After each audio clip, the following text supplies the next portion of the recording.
Chapter 6th. Doctor. Seaward's Diary. 3rd October. Let me put down with exactness all that happened, as well as I can remember it, since last I made an entry. Not a detail that I can recall must be forgotten. In all calmness I must proceed. When I came to Renfield's room, I found him lying on the floor on his left side in a glittering pool of blood. When I went to move him, it became at once apparent that he had received some terrible injuries.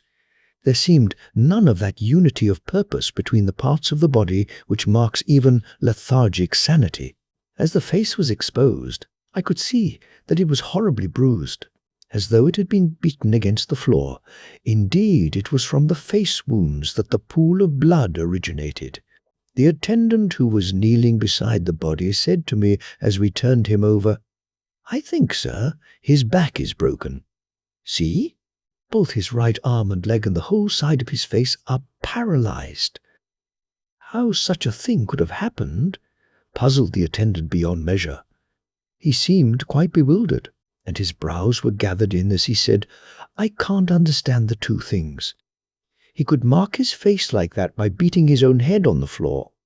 I saw a young woman do it once at the Eversfield Asylum before anyone could lay hands on her, and I suppose he might have broke his neck by falling out of bed if he got in an awkward kink. But for the life of me I can't imagine how the two things occurred. If his back was broke, he couldn't beat his head, and if his face was like that before the fall out of bed, there would be marks of it." I said to him, "Go to Dr. Van Helsing and ask him to kindly come here at once. I want him without an instant's delay." The man ran off, and within a few minutes the professor, in his dressing gown and slippers, appeared. When he saw Renfield on the ground, he looked keenly at him a moment, and then turned to me.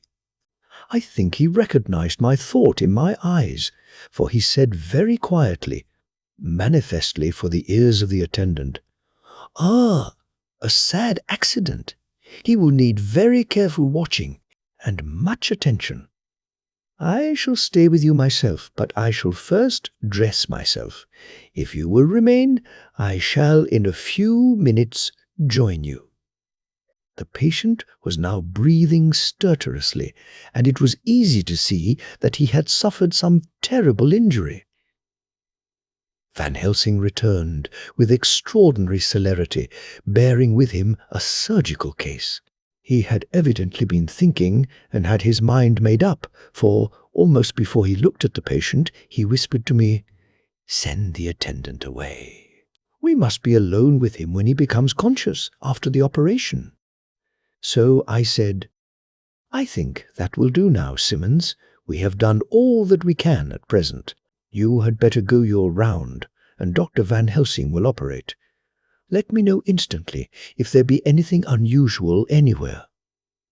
The man withdrew, and we went into a strict examination of the patient.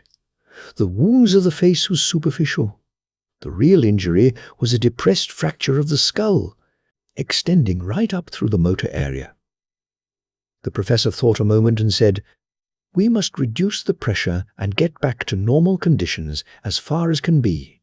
The rapidity of the suffusion shows the terrible nature of his injury. The whole motor area seems affected. The suffusion of the brain will increase quickly, so we must trephine at once, or it may be too late." As he was speaking, there was a soft tapping at the door.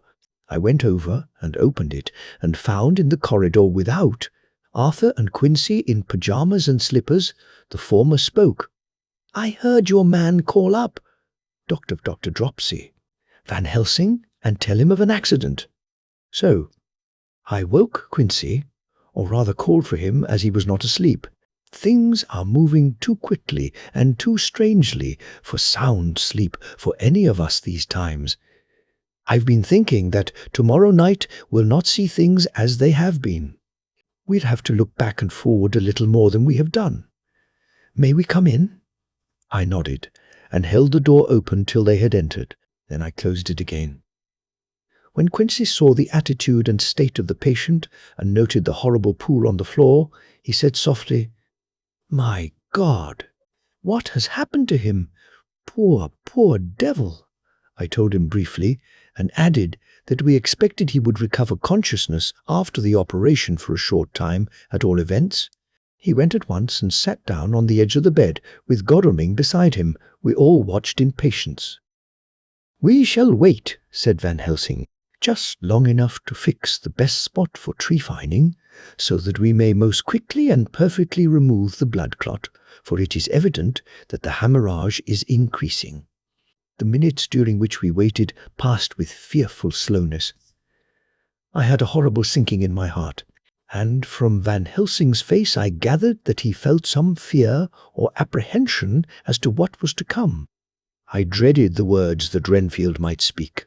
I was positively afraid to think, but the conviction of what was coming was on me, as I have read of men who have heard the death watch.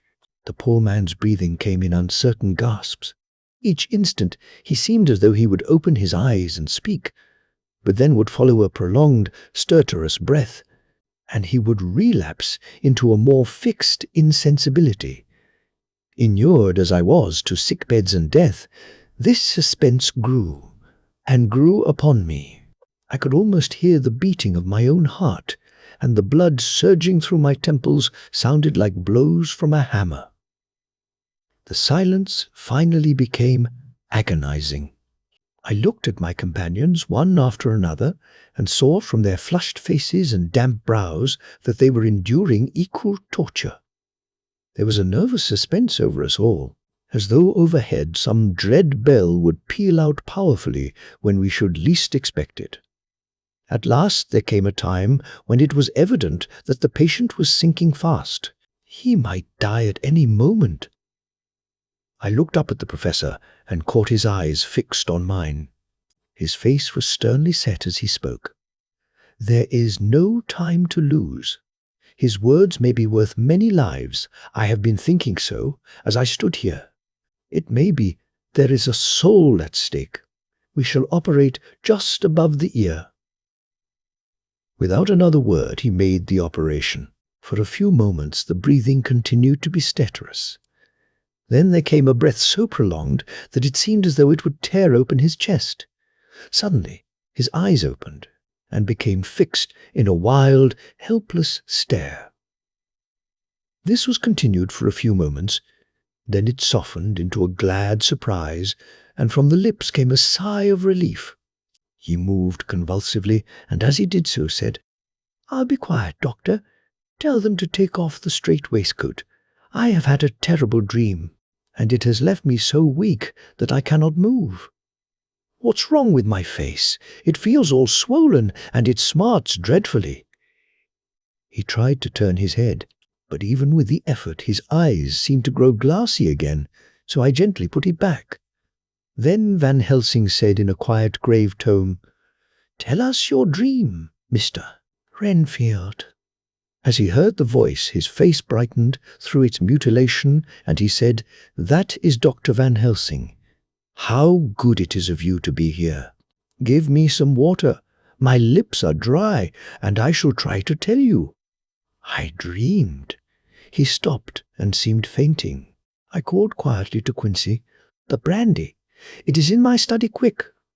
He flew and returned with a glass, the decanter of brandy, and a carafe of water.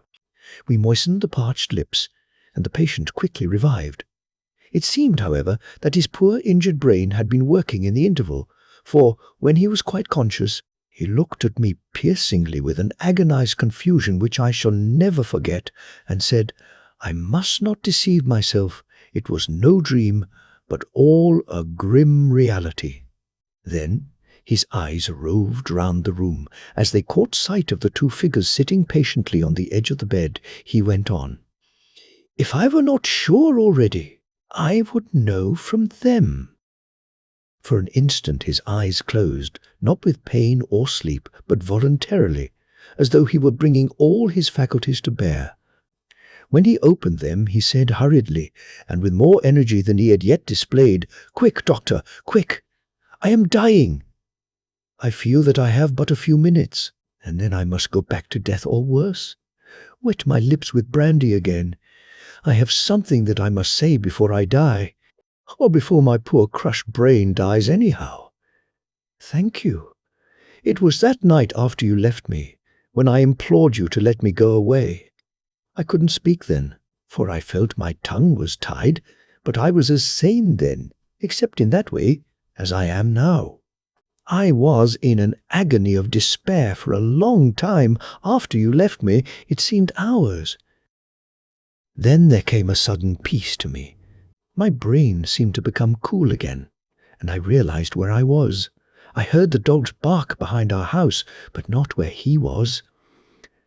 As he spoke, Van Helsing's eyes never blinked, but his hand came out and met mine and gripped it hard. He did not, however, betray himself. He nodded slightly and said, "Go on," in a low voice. Renfield proceeded. He came up to the window in the mist, as I had seen him often before, but he was solid then, not a ghost, and his eyes were fierce like a man's when angry. He was laughing with his red mouth. The sharp white teeth glinted in the moonlight when he turned to look back over the belt of trees to where the dogs were barking. I wouldn't ask him to come in at first, though I knew he wanted to just as he had wanted all along. Then he began promising me things not in words, but by doing them. He was interrupted by a word from the professor. How? By making them happen, just as he used to send in the flies when the sun was shining. Great big fat ones with steel and sapphire on their wings, and big moths in the night with skull and crossbones on their backs. Van Helsing nodded to him as he whispered to me unconsciously, "The Acherontia aetetropos of the Sphinges, what you call the death's head moth." The patient went on without stopping. Then he began to whisper, "Rats, rats, rats, hundreds, thousands, millions of them, and everyone a life, and dogs to eat them, and cats too. All lives, all red blood, with years of life in it, and not merely buzzing flies." I laughed at him, for I wanted to see what he could do. Then the dogs howled, away beyond the dark trees in his house. He beckoned me to the window.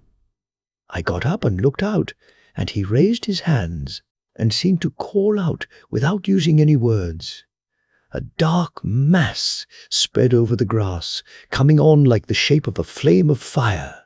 And then he moved the mist to the right and left, and I could see that there were thousands of rats with their eyes blazing red like his, only smaller. He held up his hand, and they all stopped, and I thought he seemed to be saying, "All these lives will I give you, aye, and many more and greater, through countless ages, if you will fall down and worship me." And then a red cloud, like the color of blood, seemed to close over my eyes, and before I knew what I was doing, I found myself opening the sash and saying to him, "Come in, Lord and Master." The rats were all gone, but he slid into the room through the sash, though it was only open an inch wide, just as the moon herself has often come in through the tiniest crack, and has stood before me in all her size and splendor. His voice was weaker, so I moistened his lips with the brandy again, and he continued. But it seemed as though his memory had gone on working in the interval, for his story was further advanced. I was about to call him back to the point, but Van Helsing whispered to me, "Let him go on. Do not interrupt him. He cannot go back, and maybe could not proceed at all, if once he lost the thread of his thought." He proceeded.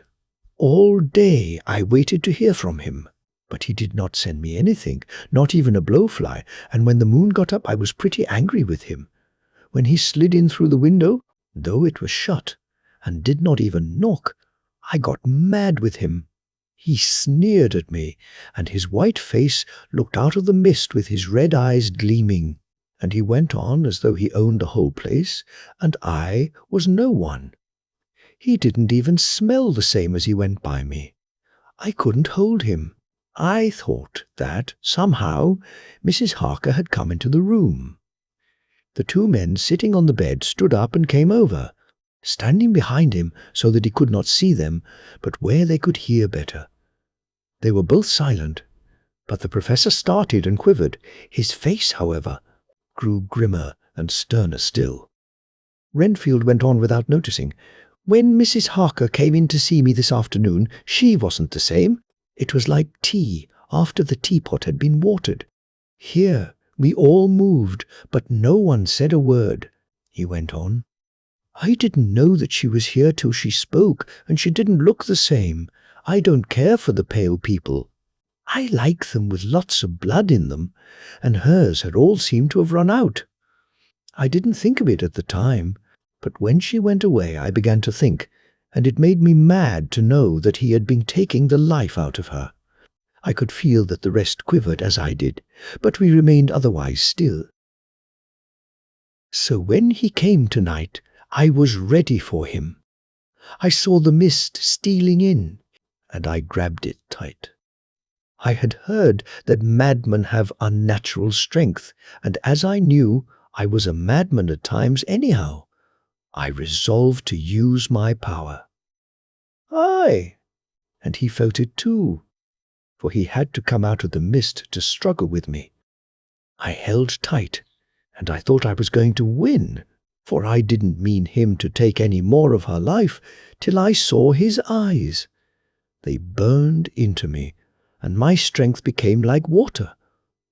He slipped through it, and when I tried to cling to him, he raised me up and flung me down. There was a red cloud before me, and a noise like thunder, and the mist seemed to steal away under the door. His voice was becoming fainter, and his breath more stertorous. Van Helsing stood up instinctively. "We know the worst now," he said. "He is here, and we know his purpose. It may not be too late. Let us be armed, the same as we were the other night, but lose no time. There is not an instant to spare." There was no need to put our fear, nay, our conviction, into words. We shared them in common. We all hurried and took from our rooms the same things that we had when we entered the Count's house. The professor had his ready, and as we met in the corridor, he pointed to them significantly as he said, "They never leave me, and they shall not till this unhappy business is over. Be wise also, my friends. It is no common enemy that we deal with. Alas, alas, that dear Madam Mina should suffer." He stopped. His voice was breaking, and I do not know if rage or terror predominated in my own heart. Outside the Harkers' door we paused.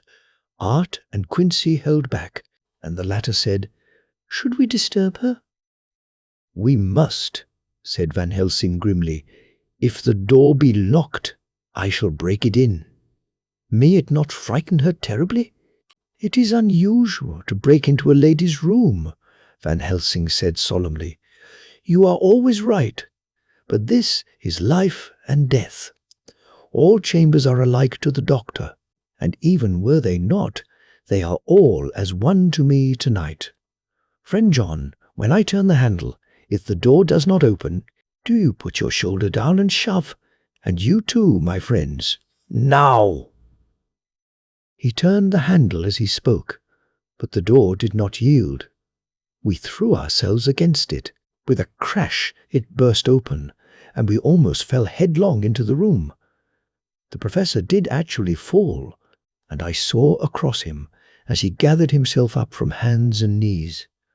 What I saw appalled me. I felt my hair rise like bristles on the back of my neck, and my heart seemed to stand still. The moonlight was so bright that through the thick yellow blind the room was light enough to see.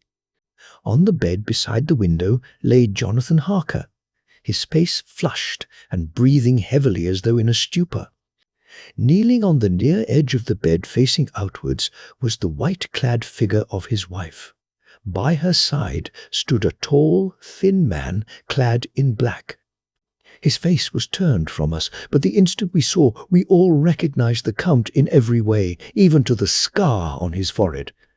With his left hand, he held both Mrs. Harker's hands, keeping them away with her arms at full tension. His right hand gripped her by the back of the neck, forcing her face down on his bosom. Her white nightdress was smeared with blood, and a thin stream trickled down the man's bare breast, which was shown by his torn-open dress. The attitude of the two had a terrible resemblance to a child forcing a kitten's nose into a saucer of milk to compel it to drink. As we burst into the room, the Count turned his face, and the hellish look that I had heard described seemed to leap into it. His eyes flamed red with devilish passion. The great nostrils of the white aquiline nose opened wide and quivered at the edge, and the white sharp teeth, behind the full lips of the blood-dripping mouth, champed together like those of a wild beast. With a wrench, which threw his victim back upon the bed as though hurled from a height, he turned and sprang at us. But by this time the professor had gained his feet and was holding towards him the envelope which contained the sacred wafer.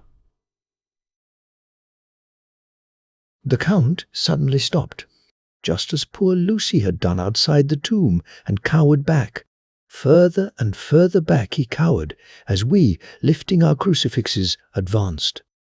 The moonlight suddenly failed, as a great black cloud sailed across the sky, and when the gaslight sprang up under Quincy's match, we saw nothing but a faint vapour. This, as we looked, trailed under the door, which with the recoil from its bursting open had swung back to its old position. Van Helsing, Art and I moved forward to Mrs. Harker, who by this time had drawn her breath, and with it had given a scream so wild, so ear-piercing, so despairing, that it seems to me now that it will ring in my ears till my dying day. For a few seconds she lay in her helpless attitude and disarray. Her face was ghastly, with a pallor which was accentuated by the blood which smeared her lips and cheeks and chin. From her throat trickled a thin stream of blood. Her eyes were mad with terror. Then she put before her face her poor, crushed hands, which bore on their whiteness the red mark of the Count's terrible grip. And from behind them came a low, desolate wail, which made the terrible scream seem only the quick expression of an endless grief. Van Helsing stepped forward and drew the coverlet gently over her body, whilst Art, after looking at her face for an instant despairingly, ran out of the room. Van Helsing whispered to me, "Jonathan is in a stupor such as we know the vampire can produce. We can do nothing with poor Madame Mina for a few moments, till she recovers herself. I must wake him." He dipped the end of a towel in cold water, and with it began to flick him on the face, his wife all the while holding her face between her hands and sobbing in a way that was heartbreaking to hear. I raised the blind and looked out of the window. There was much moonshine, and as I looked I could see Quincy Morris run across the lawn and hide himself in the shadow of a great yew tree. It puzzled me to think why he was doing this, but at the instant I heard Harker's quick exclamation as he woke to partial consciousness and turned to the bed. On his face, as there might well be, was a look of wild amazement. He seemed dazed for a few seconds, and then full consciousness seemed to burst upon him all at once, and he started up. His wife was aroused by the quick movement, and turned to him with her arms stretched out as though to embrace him. Instantly, however, she drew them in again, and putting her elbows together, held her hands before her face, and shuddered till the bed beneath her shook. "In God's name, what does this mean?" Harker cried out. "Dr. Seward, Dr. Van Helsing, what is it? What has happened? What is wrong?" "Mina, dear, what is it? What does that blood mean? My God, has it come to this?" And, raising himself to his knees, he beat his hands wildly together. "Good God, help us! Help her! Oh, help her!" With a quick movement he jumped from bed and began to pull on his clothes. all the man in him awake at the need for instant exertion. "What has happened? Tell me all about it," he cried without pausing. "Dr. Van Helsing, you love Mina, I know. Oh, do something to save her. It cannot have gone too far yet. Guard her while I look for him." His wife, through her terror and horror and distress, saw some sure danger to him. Instantly forgetting her own grief, she seized hold of him and cried out, "No, no! Jonathan, you must not leave me. I have suffered enough tonight, God knows, without the dread of his harming you. You must stay with me. Stay with these friends who will watch over you." Her expression became frantic as she spoke, and, he yielding to her, she pulled him down, sitting on the bedside, and clung to him fiercely. Van Helsing and I tried to calm them both. The professor held up his little golden crucifix and said with wonderful calmness, "Do not fear, my dear. We are here. And whilst this is close to you, no foul thing can approach. You are safe for tonight, and we must be calm and take counsel together." She shuddered and was silent, holding down her head on her husband's breast. When she raised it, his white night-robe was stained with blood where her lips had touched, and where the thin, open wound in her neck had sent forth drops. The instant she saw it, she drew back with a low wail and whispered, amidst choking sobs, "Unclean! Unclean! I must touch him or kiss him no more. Oh, that it should be that it is I who am now his worst enemy, and whom he may have most cause to fear." To this he spoke out resolutely, "Nonsense, Mina. It is a shame to me to hear such a word. I would not hear it of you, and I shall not hear it from you. May God judge me by my deserts, and punish me with more bitter suffering than even this hour, if by any act or will of mine anything ever come between us." He put out his arms and folded her to his breast, and for a while she lay there sobbing. He looked at us over her bowed head. With eyes that blinked damply above his quivering nostrils, his mouth was set as steel.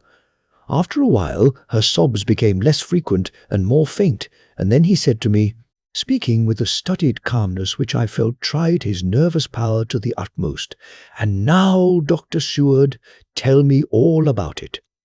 Too well I know the broad fact. Tell me all that has been." I told him exactly what had happened, and he listened with seeming impassiveness. But his nostrils twitched, and his eyes blazed as I told how the ruthless hands of the Count had held his wife in that terrible and horrid position, with her mouth to the open wound in his breast. It interested me, even at that moment, to see that, whilst the face of white-set passion worked convulsively over the bowed head, the hands tenderly and lovingly stroked the ruffled hair. Just as I had finished, Quincy and Godalming knocked at the door. They entered in obedience to our summons. Van Helsing looked at me questioningly. I understood him to mean, if we were to take advantage of their coming, to divert, if possible, the thoughts of the unhappy husband and wife from each other and from themselves. So, on nodding acquiescence to him, he asked them what they had seen or done. To which Lord Godalming answered, "I could not see him anywhere in the passage, or in any of our rooms. I looked in the study, but though he had been there, he had gone. He had, however—" He stopped suddenly, looking at the poor drooping figure on the bed. Van Helsing said gravely, "Go on, friend Arthur. We want here no more concealments. Our hope now is in knowing all. Tell freely." So, Art went on. He had been there, and though it could only have been for a few seconds, he made rare hay of the place. All the manuscript had been burned, and the blue flames were flickering amongst the white ashes. The cylinders of your phonograph, too, were thrown on the fire, and the wax had helped the flames. "Here," I interrupted. "Thank God there is the other copy in the safe." His face lit for a moment, but fell again as he went on. I ran downstairs then, but could see no sign of him. I looked into Renfield's room, but there was no trace there except— Again he paused. Go on, said Harker hoarsely. So he bowed his head and, moistening his lips with his tongue, added, except that the poor fellow is dead. Mrs. Harker raised her head. Looking from one to the other of us, she said solemnly, God's will be done. I could not but feel that art was keeping back something, but as I took it that it was with a purpose, I said nothing. Van Helsing turned to Morris and asked, And you, friend Quincy, have you any to tell? A little, he answered. It may be much eventually, but at present I can't say. I thought it well to know, if possible, where the Count would go when he left the house. I did not see him, but I saw a bat rise from Renfield's window and flap westward. I expected to see him in some shape go back to Carfax, but he evidently sought some other lair. He will not be back tonight, for the sky is reddening in the east and the dawn is close. We must work tomorrow. He said the latter words through his shut teeth. For a space of perhaps a couple of minutes there was silence, and I could fancy that I could hear the sound of our hearts beating. Then Van Helsing said, placing his hand very tenderly on Mrs. Harker's head, And now, Madam Mina, poor, dear Madam Mina, tell us exactly what happened. God knows that I do not want that you be pained, but it is need that we know all. For now more than ever has all work to be done quick and sharp and in deadly earnest. The day is close to us that must end all, if it may be so, and now is the chance that we may live and learn.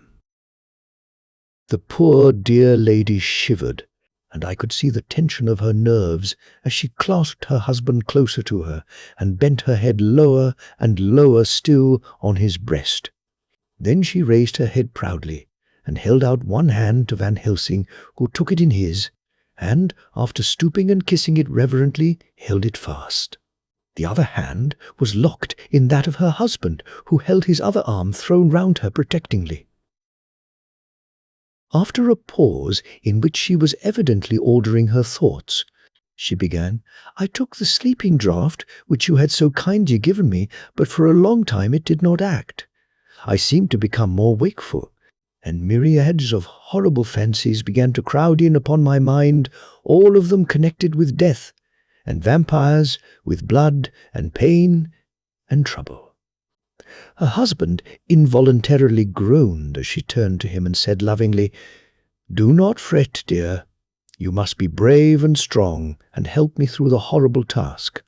If you only knew what an effort it is to me to tell of this fearful thing at all, you would understand how much I need your help. Well, I saw I must try to help the medicine to its work with my will, if it was to do me any good, so I resolutely set myself to sleep. Sure enough, sleep must soon have come to me, for I remember no more. Jonathan coming in had not waked me, for he lay by my side when next I remember. There was in the room the same thin white mist that I had before noticed. But I forget now if you know of this. You will find it in my diary, which I shall show you later. I felt the same vague terror which had come to me before, and the same sense of some presence. I turned to wake Jonathan, but found that he slept so soundly that it seemed as if it was he who had taken the sleeping draught, and not I. I tried, but I could not wake him. This caused me a great fear, and I looked around, terrified. Then indeed my heart sank within me, beside the bed, as if he had stepped out of the mist, or rather as if the mist had turned into his figure, for it had entirely disappeared, stood a tall, thin man, all in black. I knew him at once from the description of the others. The waxen face, the high aquiline nose on which the light fell in a thin white line, the parted red lips, with the sharp white teeth showing between, and the red eyes that I had seemed to see in the sunset on the windows of St. Mary's Church at Whitby. I knew, too, the red scar on his forehead where Jonathan had struck him. For an instant, my heart stood still, and I would have screamed out, only that I was paralyzed. In the pause, he spoke in a sort of keen, cutting whisper, pointing as he spoke to Jonathan. "Silence! If you make a sound, I shall take him and dash his brains out before your very eyes." I was appalled and was too bewildered to do or say anything. With a mocking smile, he placed one hand upon my shoulder and, holding me tight, bared my throat with the other, saying as he did so, "First, a little refreshment to reward my exertions. You may as well be quiet. It is not the first time, or the second, that your veins have appeased my thirst." I was bewildered, and, strangely enough, I did not want to hinder him. I suppose it is a part of the horrible curse that such is, when his touch is on his victim. And oh, my God, pity me! He placed his reeking lips upon my throat. Her husband groaned again. She clasped his hand harder and looked at him pityingly, as if he were the injured one, and went on. I felt my strength fading away, and I was in a half swoon. How long this horrible thing lasted, I know not, but it seemed that a long time must have passed before he took his foul, awful, sneering mouth away. I saw it drip with the fresh blood. The remembrance seemed for a while to overpower her, and she drooped and would have sunk down but for her husband's sustaining arm. With a great effort she recovered herself and went on. Then he spoke to me mockingly. "And so you, like the others, would play your brains against mine. You would help these men to hunt me and frustrate me in my designs. You know now, and they know in part already, and will know in full before long, what it is to cross my path. They should have kept their energies for use closer to home, whilst they played wits against me who commanded nations, and intrigued for them, and fought for them hundreds of years before they were born. I was countermining them. And you, their best beloved one, are now to me, flesh of my flesh, blood of my blood, kin of my kin, my bountiful winepress for a while, and shall be later on my companion and my helper. You shall be avenged in turn, for not one of them but shall minister to your needs. But as yet you are to be punished for what you have done. You have aided in thwarting me. Now you shall come to my call. When my brain says, 'Come,' to you, you shall cross land or sea to do my bidding. And to that end, this." With that he pulled open his shirt, and with his long, sharp nails opened a vein in his breast. When the blood began to spurt out, he took my hands in one of his, holding them tight, and with the other seized my neck and pressed my mouth to the wound, so that I must either suffocate or swallow some of the— Oh, my God, what have I done? What have I done to deserve such a fate? I, who have tried to walk in meekness and righteousness all my days. God, pity me. Look down on a poor soul in worse than mortal peril, and in mercy pity those to whom she is dear." Then she began to rub her lips as though to cleanse them from pollution. As she was telling her terrible story, the eastern sky began to quicken, and everything became more and more clear.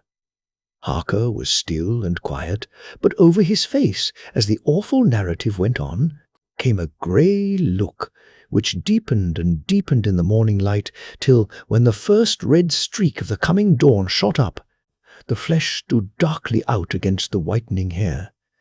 We have arranged that one of us is to stay within call of the unhappy pair, till we can meet together and arrange about taking action. Of this I am sure. The sun rises today on no more miserable house in all the great round of its daily course. Chapter 16. Jonathan Harker's Journal. 3 October. As I must do something or go mad, I write this diary. It is now 6 o'clock, and we are to meet in the study in half an hour and take something to eat. For Dr. Van Helsing and Dr. Van Helsing, Seward are agreed that if we do not eat, we cannot work our best. Our best will be, God knows, required today. I must keep writing at every chance, for I dare not stop to think. All, big and little, must go down. Perhaps at the end the little things may teach us most. The teaching, big or little, could not have landed Mina or me anywhere worse than we are today. However, we must trust and hope. Poor Mina told me just now, with the tears running down her dear cheeks, that it is in trouble and trial that our faith is tested, that we must keep on trusting, and that God will aid us up to the end. The end! Oh my God! What end? To work! To work! When Dr. Van Helsing and Dr. Van Helsing and Dr. V. End Seward had come back from seeing poor Renfield, we went gravely into what was to be done. First, Dr. Seward told us that when he and Dr. Seward Van Helsing had gone down to the room below, they had found Renfield lying on the floor, all in a heap. His face was all bruised and crushed in, and the bones of the neck were broken. Dr. Seward asked the attendant who was on duty in the passage if he had heard anything. He said that he had been sitting down. He confessed to half dozing when he heard loud voices in the room. And then Renfield had called out loudly several times, "God! God! God!" After that there was a sound of falling, and when he entered the room he found him lying on the floor, face down, just as the doctors had seen him. Van Helsing asked if he had heard voices, or a voice, and he said he could not say, that at first it had seemed to him as if there were two, but as there was no one in the room, it could have been only one. He could swear to it, if required, that the word God was spoken by the patient. Doctors, there was no one in the room.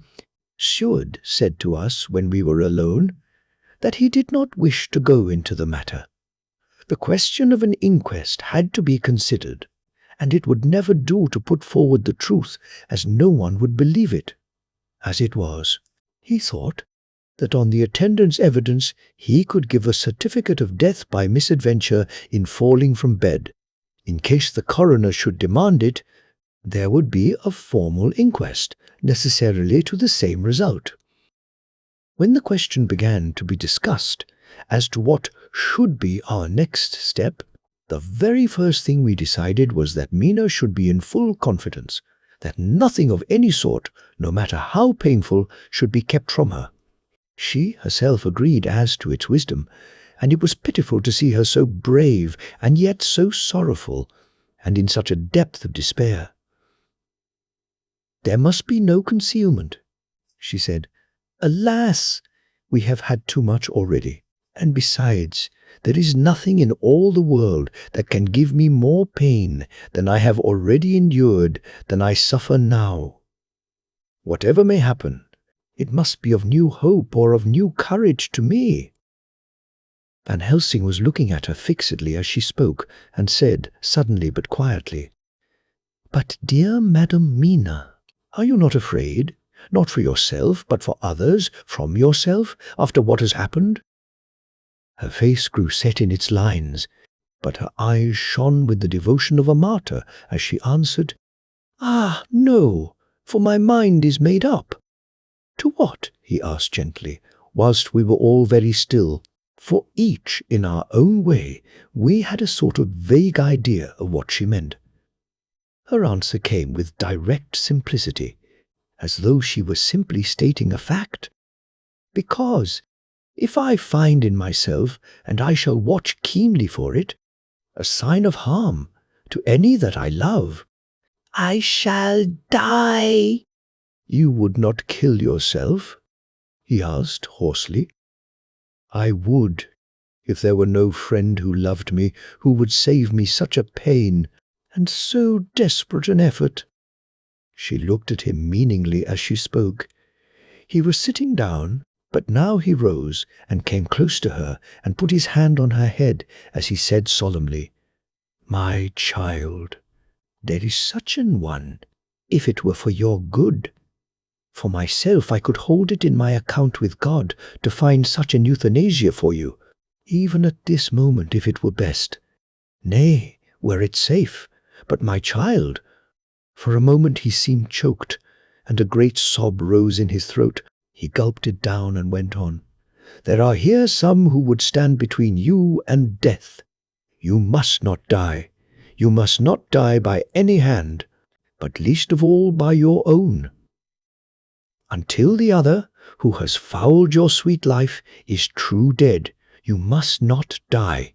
For if he is still with the quick undead, your death would make you even as he is. No, you must live. You must struggle and strive to live, though death would seem a boon unspeakable. You must fight death himself, though he come to you in pain or in joy, by the day or the night, in safety or in peril. On your living soul I charge you that you do not die, nay, nor think of death till this great evil be past." The poor dear grew white as death, and shook and shivered, as I have seen a quicksand shake and shiver at the incoming of the tide. We were all silent. We could do nothing. At length she grew more calm, and turning to him said sweetly, but oh, so sorrowfully, as she held out her hand, "I promise you, my dear friend, that if God will let me live, I shall strive to do so, till, if it may be in his good time, this horror may have passed away from me." She was so good and brave that we all felt that our hearts were strengthened to work and endure for her, and we began to discuss what we were to do. I told her that she was to have all the papers in the safe, and all the papers or diaries and phonographs we might hereafter use, and was to keep the record as she had done before. She was pleased with the prospect of anything to do, if pleased, could be used in connection with so grim an interest. As usual, Van Helsing had thought ahead of everyone else, and was prepared with an exact ordering of our work. "It is perhaps well," he said, "that at our meeting after our visit to Carfax, we decided not to do anything with the earth boxes that lay there. Had we done so, the Count must have guessed our purpose, and would doubtless have taken measures in advance to frustrate such an effort with regard to the others. But now he does not know our intentions. Nay, more, in all probability, he does not know that such a power exists to us as can sterilize his lairs, so that he cannot use them as of old. We are now so much further advanced in our knowledge as to their disposition, that when we have examined the house in Piccadilly, we may track the very last of them. Today, then, is ours, and in it rests our hope. The sun that rose on our sorrow this morning guards us in its course. Until it sets tonight, that monster must retain whatever form he now has. He is confined within the limitations of his earthly envelope. He cannot melt into thin air, nor disappear through cracks or chinks or crannies. If he go through a doorway, he must open the door like a mortal. And so we have this day to hunt out all his lairs and sterilize them. So we shall. If we have not yet catch him, and destroy him, drive him to bay in some place where the catching and the destroying shall be, in time, sure. Here I started up, for I could not contain myself at the thought that the minutes and seconds so preciously laden with Mina's life and happiness were flying from us, since, whilst we talked, action was impossible. But Van Helsing held up his hand warningly. "Nay, friend Jonathan," he said, "in this the quickest way home is the longest way. So your proverbs say. We shall all act, and act with desperate quick, when the time has come. But think. In all probable, the key of the situation is in that house in Piccadilly. The Count may have many houses which he has bought. Of them he will have deeds of purchase. keys and other things. He will have paper that he write on. He will have his book of checks. There are many belongings that he must have somewhere. Why not in this place so central, so quiet, where he come and go by the front or the back at all hour, when in the very vast of the traffic there is none to notice? We shall go there and search that house, and when we learn what it holds, then we do what our friend Arthur call, in his phrases of hunt, stop the earths, and so we run down our old fox. So? Is it not? Then let us come at once, I cried. We are wasting the precious, precious time.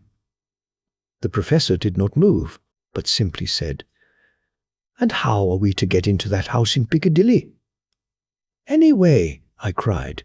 We shall break in if need be. And your police, where will they be, and what will they say? I was staggered, but I knew that if he wished to delay, he had a good reason for it. So I said, as quietly as I could, Don't wait more than need be, you know, I am sure, what torture I am in. Ah, my child, that I do. And indeed, there is no wish of me to add to your anguish. But just think, what can we do until all the world be at movement? Then will come our time. I have thought and thought, and it seems to me that the simplest way is the best of all. Now we wish to get into the house, but we have no key. Is it not so? I nodded. Now suppose that you were, in truth, the owner of that house, and could not still get in, and think there was to you no conscience of the housebreaker, what would you do? I should get a respectable locksmith and set him to work to pick the lock for me. And your police, they would interfere, would they not? Oh, no, not if they knew the man was properly employed. Then, he looked at me as keenly as he spoke, all that is in doubt is the conscience of the employer, and the belief of your policeman as to whether or no that employer has a good conscience or a bad one. Your police must indeed be zealous men and clever, oh, so clever, in reading the heart, that they trouble themselves in such matter. No, no, my friend Jonathan, you go, take the lock off 100 empty house in this, your London, or of any city in the world, and if you do it as such, things are rightly done, and at the time such things are rightly done, no one will interfere. I have read of a gentleman who owned a so fine house in London, and when he went for months of summer to Switzerland and lock up his house, some burglar came and broke window at back and got in.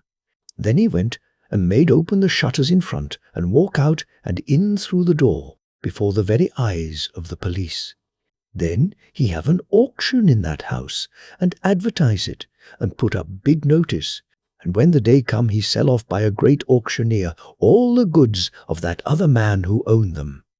Then he go to a builder, and he sell him that house, making an agreement that he pull it down and take all away within a certain time.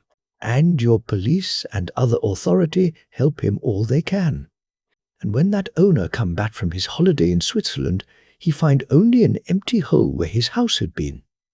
This was all done en règle, and in our work we shall be en règle too. We shall not go so early that the policemen who have then little to think of shall deem it strange, but we shall go after 10 o'clock, when there are many about, and such things would be done were we indeed owners of the house. I could not but see how right he was, and the terrible despair of Mina's face became relaxed. A thought. There was hope in such good counsel, Van Helsing went on. When once within that house we may find more clues. At any rate, some of us can remain there, whilst the rest find the other places, where there be more earth boxes at Bermondsey and Mile End.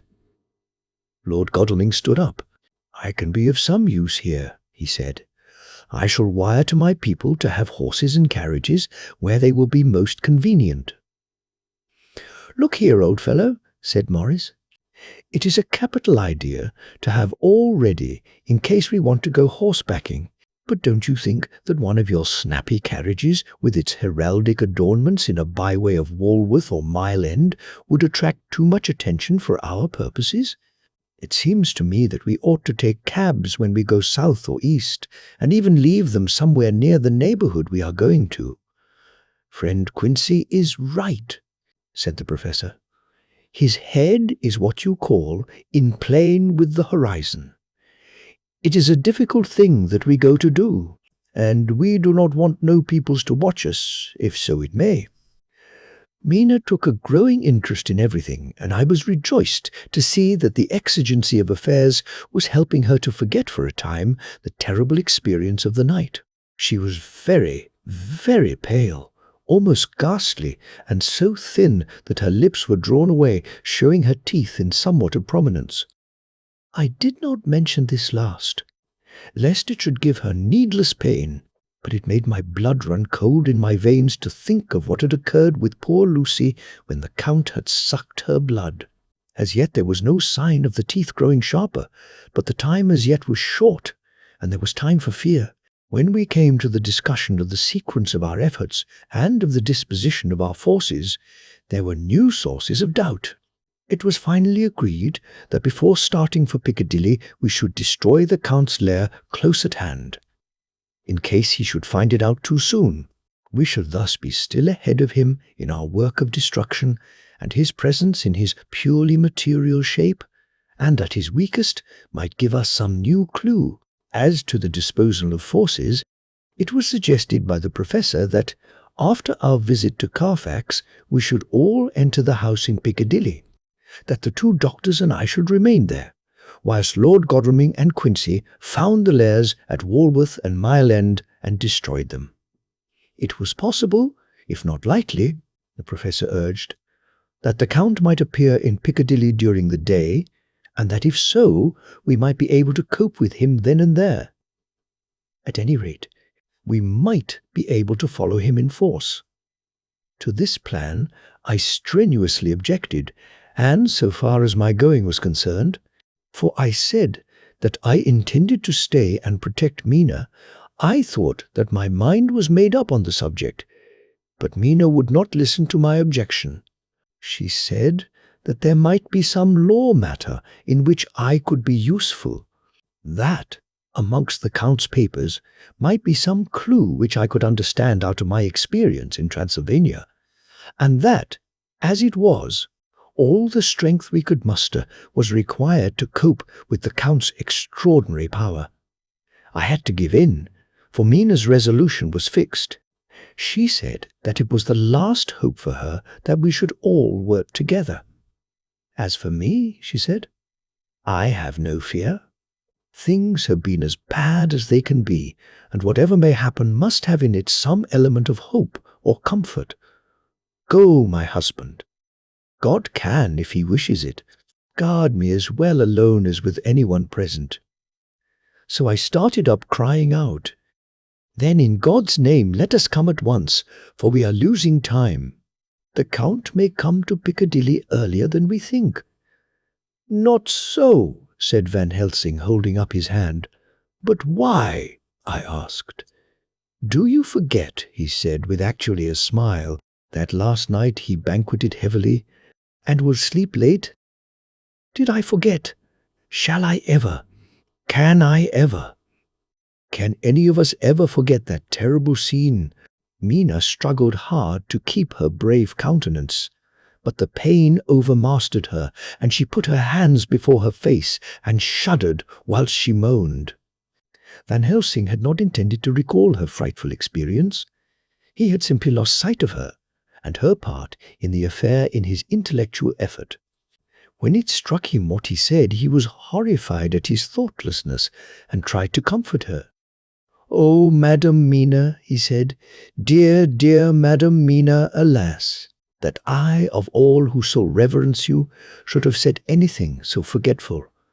These stupid old lips of mine and this stupid old head do not deserve so. But you will forget it, will you not?" He bent low beside her as he spoke. She took his hand, and looking at him through her tears, said hoarsely, "No, I shall not forget. For it is well that I remember, and with it I have so much in memory of you that is sweet, that I take it all together. Now, you must all be going soon. Breakfast is ready, and we must all eat, that we may be strong." Breakfast was a strange meal to us all. We tried to be cheerful and encourage each other, and Mina was the brightest and most cheerful of us. When it was over, Van Helsing stood up and said, "Now, my dear friends, we go forth to our terrible enterprise. Are we all armed, as we were on that night when first we visited our enemy's lair, armed against ghostly as well as carnal attack?" We all assured him. "Then it is well.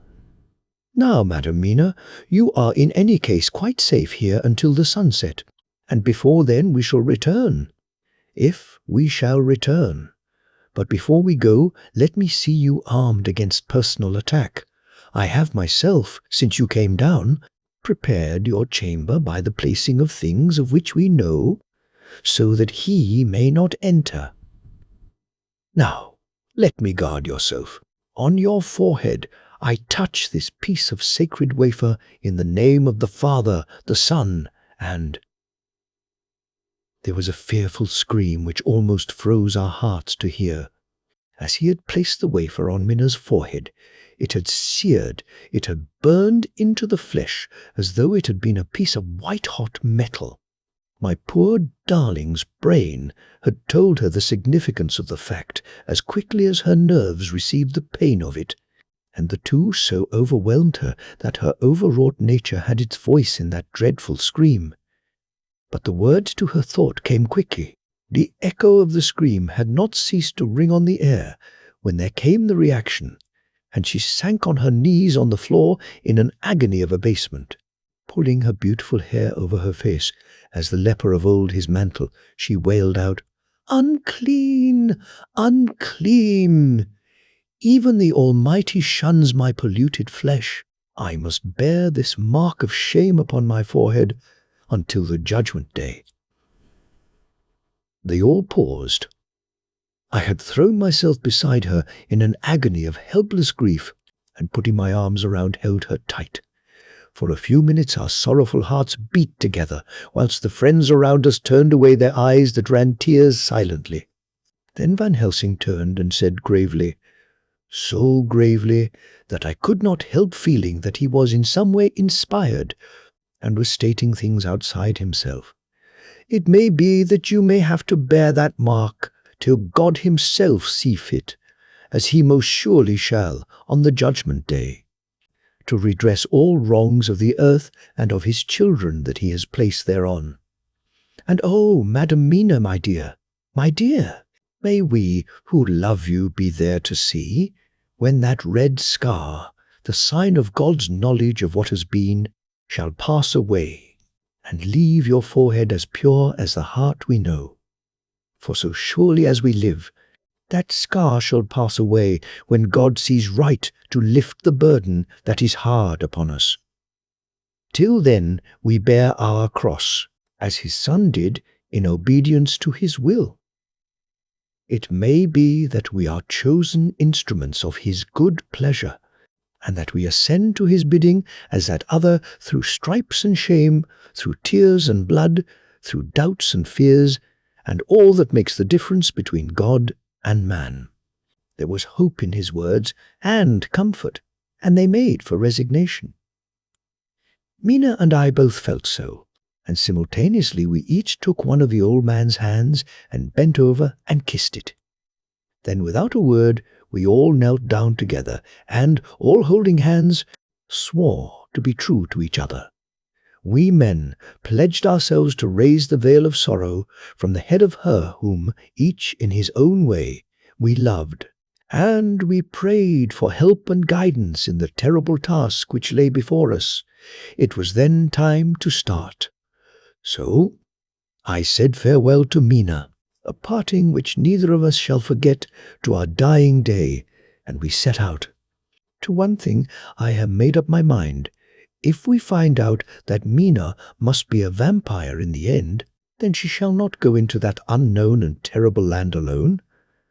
I suppose it is thus that in old times one vampire meant many, just as their hideous bodies could only rest in sacred earth. So the holiest love was the recruiting sergeant for their ghastly ranks. We entered Carfax without trouble and found all things the same as on the first occasion. It was hard to believe that amongst so prosaic surroundings of neglect and dust and decay, there was any ground for such fear as already we knew. Had not our minds been made up, and had there not been terrible memories to spur us on, we could hardly have proceeded with our task.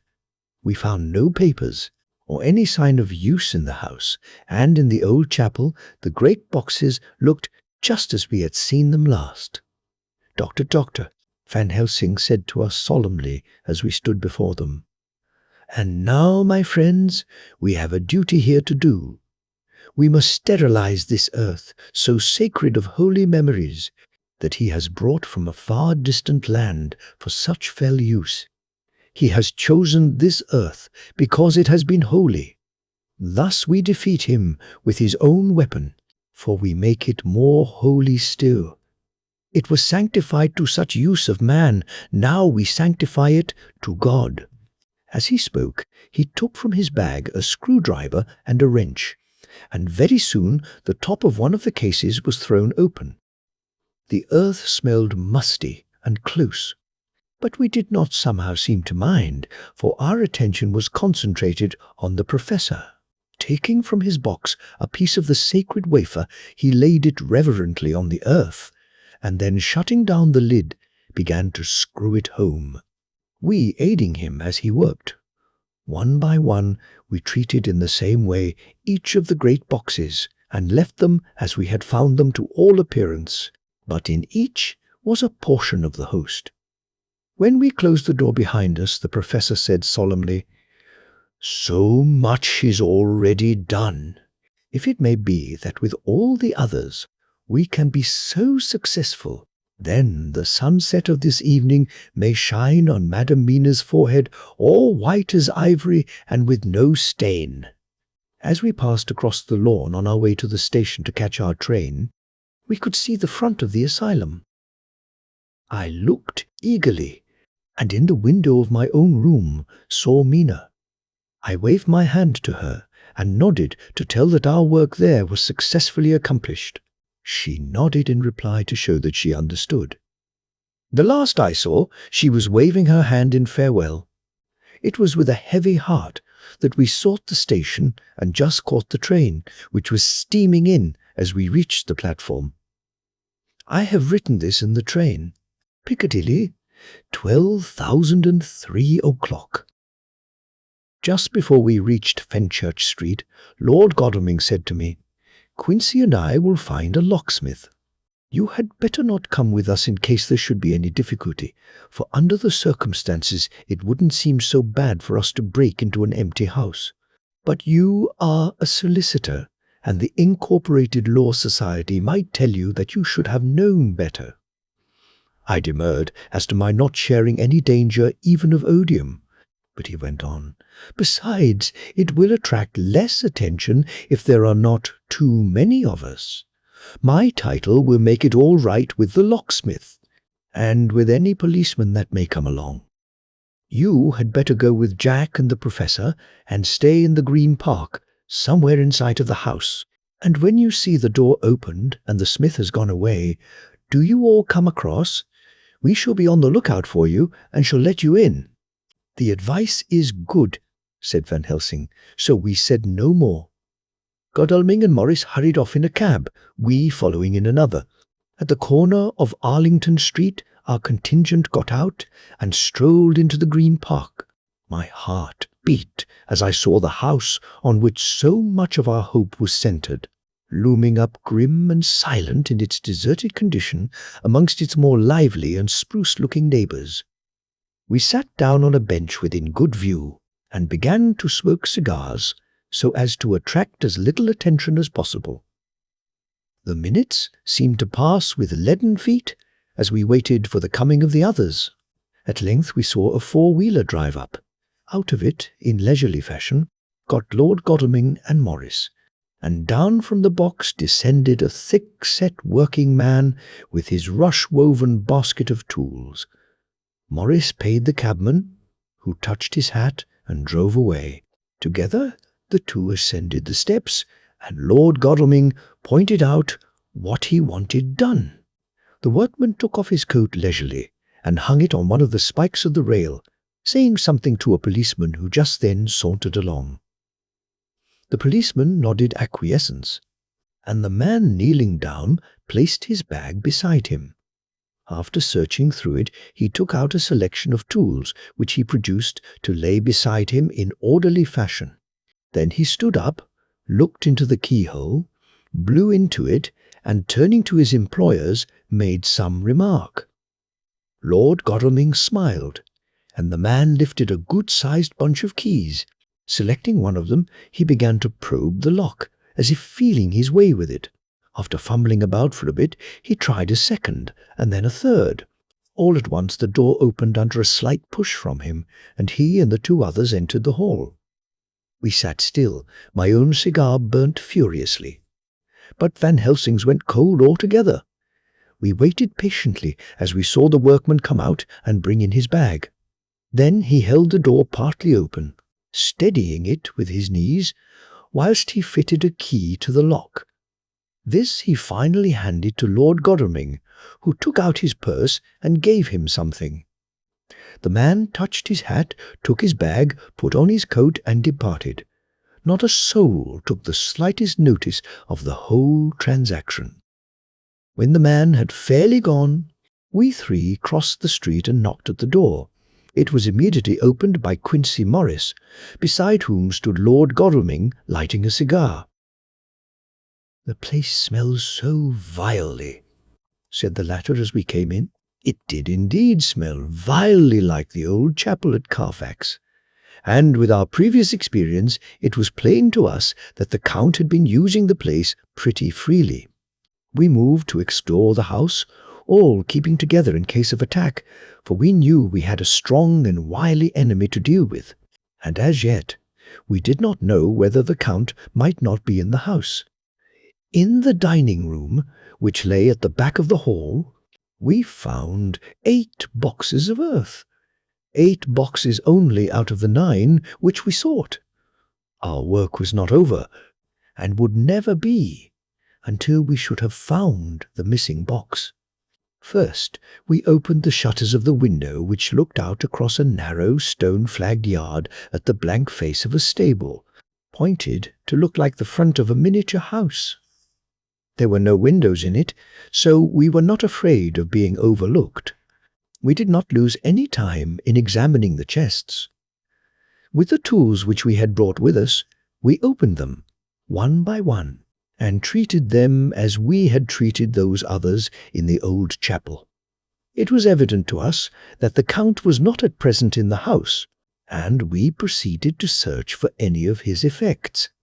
After a cursory glance at the rest of the rooms, from basement to attic, we came to the conclusion that the dining room contained any effects which might belong to the Count, and so we proceeded to minutely examine them. They lay in a sort of orderly disorder on the great dining-room table. There were title deeds of the Piccadilly house in a great bundle, deeds of the purchase of the houses at Mile End and Bermondsey, notepaper, envelopes, and pens and ink. All were covered up in thin wrapping paper to keep them from the dust. There were also a clothes brush, a brush and comb, and a jug and basin, the latter containing dirty water which was reddened as if with blood. Last of all was a little heap of keys of all sorts and sizes, probably those belonging to the other houses. When we had examined this last find, Lord Godalming and Quincy Morris, taking accurate notes of the various addresses of the houses in the east and the south, took with them the keys in a great bunch, and set out to destroy the boxes in these places. The rest of us are, with what patience we can, waiting their return or the coming of the Count. Chapter 16. Dr. Seward's Diary. 3rd October. The time seemed terribly long whilst we were waiting for the coming of Godalming and Quincy Morris. The professor tried to keep our minds active by using them all the time. I could see his beneficent purpose by the side glances which he threw from time to time at Harker. The poor fellow is overwhelmed in a misery that is appalling to see. Last night he was a frank, happy-looking man, with strong, youthful face, full of energy, and with dark brown hair. Today he is a drawn, haggard old man, whose white hair matches well with the hollow burning eyes and grief-written lines of his face. His energy is still intact. In fact, he is like a living flame. This may yet be his salvation, for if all go well, it will tide him over the despairing period. He will then, in a kind of way, wake again to the realities of life. Poor fellow, I thought my own trouble was bad enough, but his— The professor knows this well enough, and is doing his best to keep his mind active. What he has been saying was, under the circumstances, of absorbing interest, so well as I can remember. Here it is. I have studied over and over again since they came into my hands, all the papers relating to this monster, and the more I have studied, the greater seems the necessity to utterly stamp him out. All through there are signs of his advance, not only of his power, but of his knowledge of it. As I learned from the researches of my friend Arminus of Budapest, he was in life a most wonderful man. Soldier, statesman, and alchemist, which latter was the highest development of the science knowledge of his time. He had a mighty brain, a learning beyond compare, and a heart that knew no fear and no remorse. He dared even to attend the scholomance, and there was no branch of knowledge of his time that he did not essay. Well, in him the brain powers survived the physical death, though it would seem that memory was not all complete.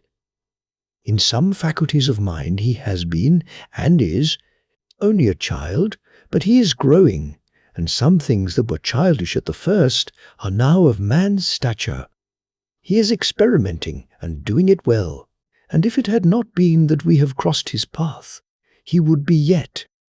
He may be yet, if we fail the father or furtherer of a new order of beings, whose road must lead through death, not life.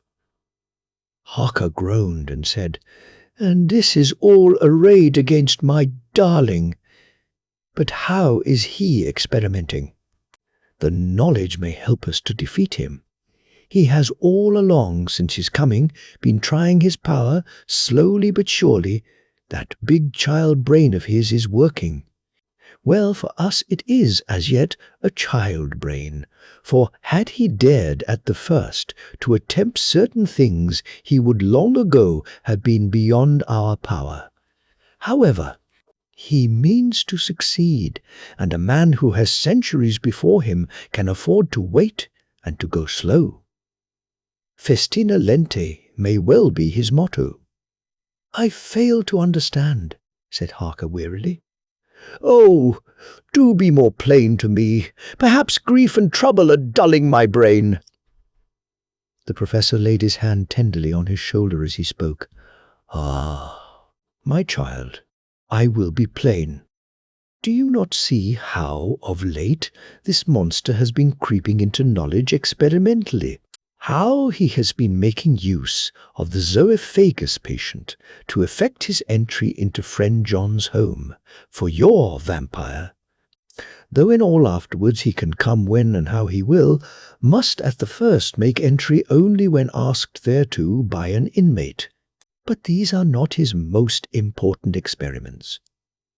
Do we not see how at the first all these so great boxes were moved by others? He knew not then, but that must be so. But all the time that so great child brain of his was growing, and he began to consider whether he might not himself move the box. So he began to help, and then, when he found that this be all right, he tried to move them all alone. And so he progress, and he scatter these graves of him, and none but he know where they are hidden. He may have intend to bury them deep in the ground, so that he only use them in the night, or at such time as he can change his form. They do him equal well, and none may know these are his hiding place. But, my child, do not despair. This knowledge come to him just too late.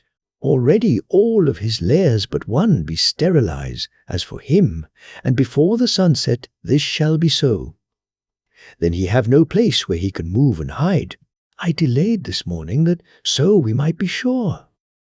Is there not more at stake for us than for him? Then why we not be even more careful than him? By my clock it is 1 hour, and already, if all be well, friend Arthur and Quincy are on their way to us. Today is our day, and we must go, sure, if slow, and lose no chance. See, there are 5 of us when those absent ones return. Whilst he was speaking, we were startled by a knock at the hall door, the double postman's knock of the telegraph boy. We all moved out to the hall with one impulse, and Van Helsing, holding up his hand to us to keep silence, stepped to the door and opened it. The boy handed in a dispatch. The professor closed the door again and, after looking at the direction, opened it and read aloud. Look out for D. He has just now, 12:45, come from Carfax hurriedly and hastened towards the south. He seems to be going the round and may want to see you, Mina. There was a pause, broken by Jonathan Harker's voice. Now, God be thanked, we shall soon meet. Van Helsing turned to him quickly and said, God will act in his own way and time.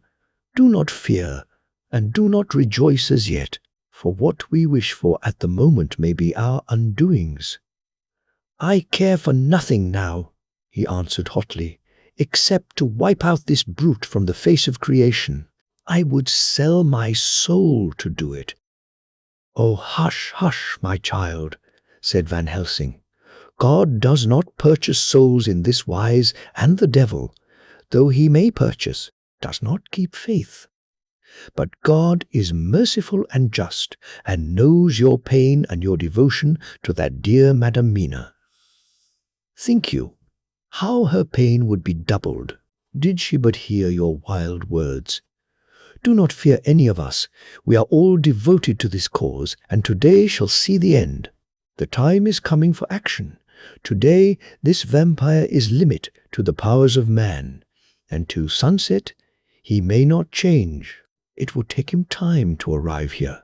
See, it is 20 minutes past 1, and there are yet some times before he can hither come, be he never so quick. What we must hope for is that my Lord Arthur and Quincy arrive first. About half an hour after we had received Mrs. Harker's telegram, there came a quiet, resolute knock at the hall door. It was just an ordinary knock, such as is given hourly by thousands of gentlemen, but it made the professor's heart and mind beat loudly. We looked at each other, and together moved out into the hall. We each held ready to use our various armaments, the spiritual in the left hand, the mortal in the right. Van Helsing pulled back the latch, and, holding the door half open, stood back, having both hands ready for action. The gladness of our hearts must have shone upon our faces when on the step, close to the door, we saw Lord Godalming and Quincy Morris. They came quickly in and closed the door behind them, the former saying as they moved along the hall, "It is all right. We found both places, 6 boxes in each, and we destroyed them all." "Destroyed?" asked the professor. "For him." We were silent for a minute, and then Quincy said, "There's nothing to do but to wait here. If, however, he doesn't turn up by 5 o'clock, we must start off, for it won't do to leave Mrs. Isis Harker alone after sunset." "He will be here before long now," said Van Helsing, who had been consulting his pocketbook. "Nota bene, in Madam's telegram he went south from Carfax. That means he went across the river, and he could only do so at slack of tide, which should be something before 1 o'clock. That he went south has a meaning for us.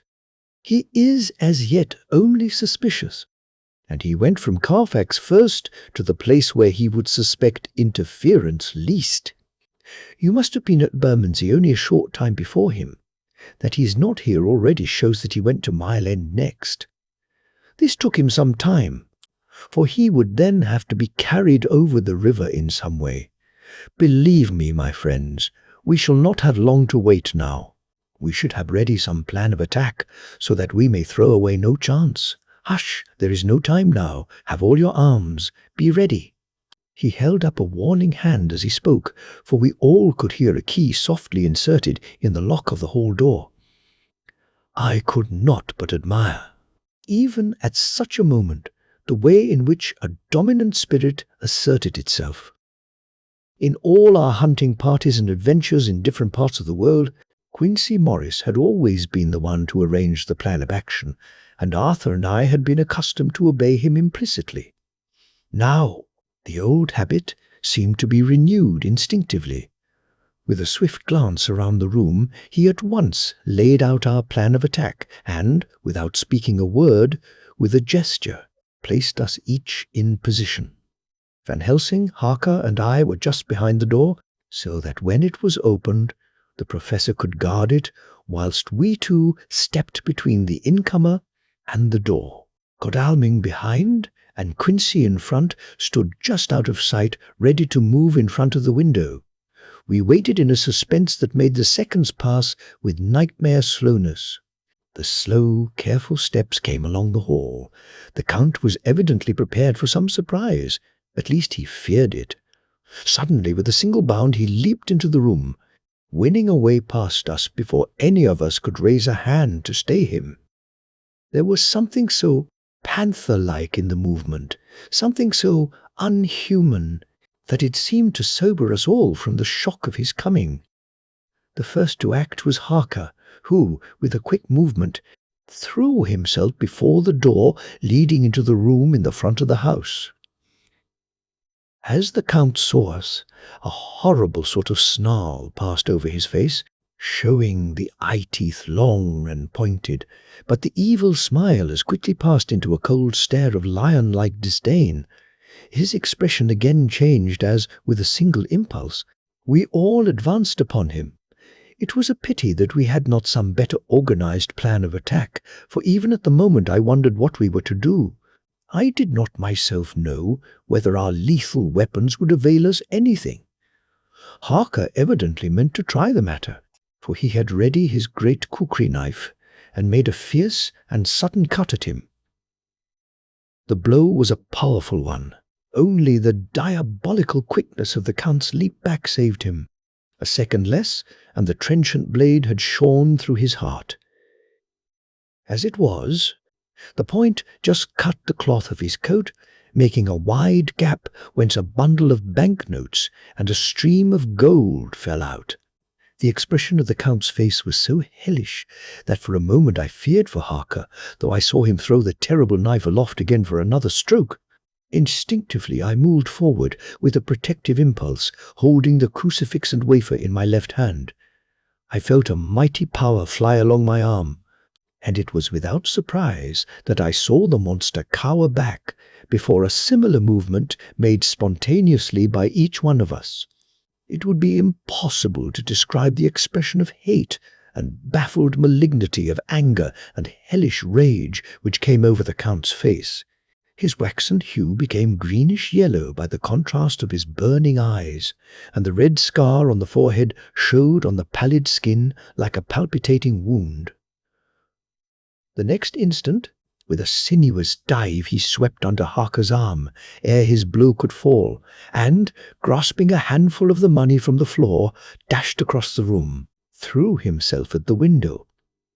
Amid the crash and glitter of the falling glass, he tumbled into the flagged area below.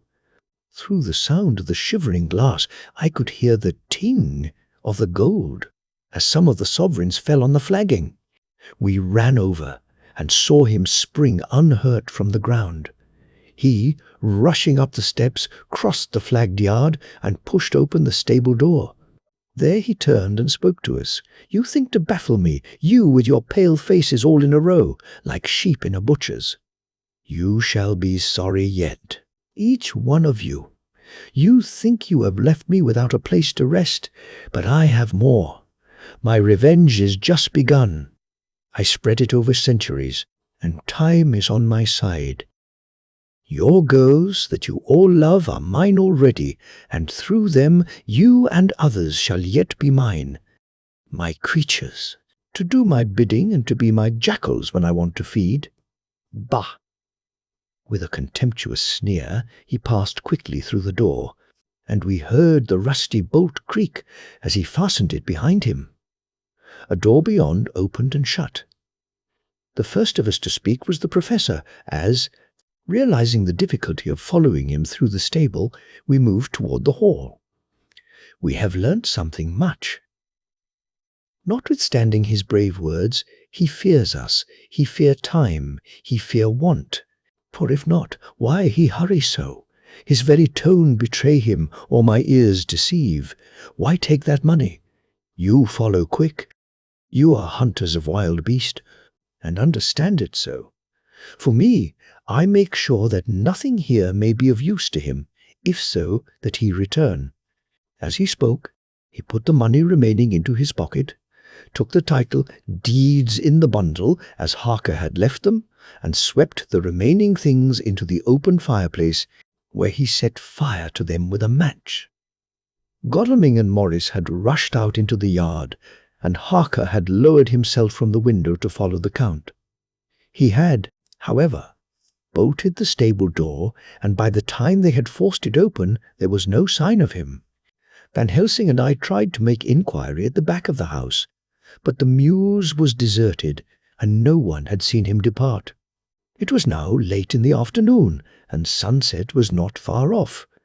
We had to recognize that our game was up. With heavy hearts we agreed with the professor when he said, "Let us go back to Madam Mina. Poor, poor dear Madam Mina. All we can do just now is done, and we can there, at least, protect her.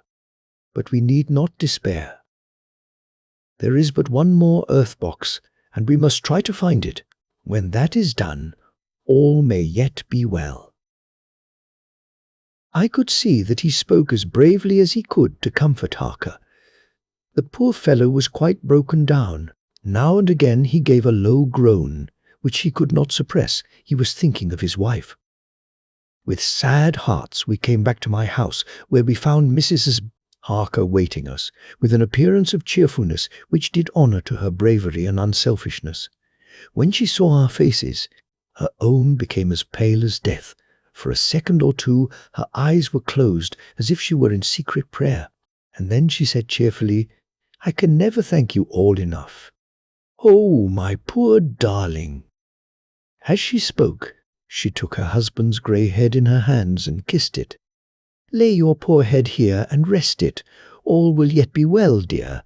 God will protect us if He so will it in His good intent." The poor fellow groaned. There was no place for words in his sublime misery. We had a sort of perfunctory supper together, and I think it cheered us all up somewhat. It was, perhaps, the mere animal heat of food to hungry people, for none of us had eaten anything since breakfast. All the sense of companionship may have helped us, but anyhow we were all less miserable, and saw the morrow as not altogether without hope. True to our promise, we told Mrs. Harker everything which had passed, and although she grew snowy white at times when danger had seemed to threaten her husband, and red at others when his devotion to her was manifested, she listened bravely and with calmness. When we came to the part where Harker had rushed at the Count so recklessly, she clung to her husband's arm and held it tight as though her clinging could protect him from any harm that might come. She said nothing, however, till the narration was all done, and matters had been brought right up to the present time. Then, without letting go her husband's hand, she stood up amongst us and spoke. "Oh, that I could give any idea of the scene, of that sweet, sweet, good, good woman in all the radiant beauty of her youth and animation, with the red scar on her forehead, of which she was conscious, and which we saw with grinding of our teeth, remembering whence and how it came, her loving kindness against our grim hate, her tender faith against all our fears and doubting, and we, knowing that so far as symbols went, she, with all her goodness and purity and faith, was outcast from God. "Jonathan," she said, and the word sounded like music on her lips. It was so full of love and tenderness. "Jonathan, dear, and you, all my true, true friends, I want you to bear something in mind through all this dreadful time. I know that you must fight, that you must destroy, even as you destroyed the false Lucy, so that the true Lucy might live hereafter. But it is not a work of hate. That poor soul who has wrought all this misery is the saddest case of all. Just think what will be his joy when he, too, is destroyed in his worser part, that his better part may have spiritual immortality. You must be pitiful to him too, though it may not hold your hands from his destruction." As she spoke, I could see her husband's face darken and draw together, as though the passion in him were shrivelling his being to its core. Instinctively the clasp on his wife's hand grew closer, till his knuckles looked white. She did not flinch from the pain which I knew she must have suffered, but looked at him with eyes that were more appealing than ever. As she stopped speaking, he leaped to his feet, almost tearing his hand from hers as he spoke. "May God give him into my hand, just for long enough to destroy that earthly life of him which we are aiming at. If beyond it I could send his soul for ever and ever to burning hell, I would do it. Oh, hush! Oh, hush, in the name of the good God. Don't say such things, Jonathan, my husband, or you will crush me with fear and horror. Just think, my dear, I have been thinking all this long day of it, that perhaps some day I too may need such pity, and that some other like you, and with equal cause for anger, may deny it to me. Oh, my husband! My husband!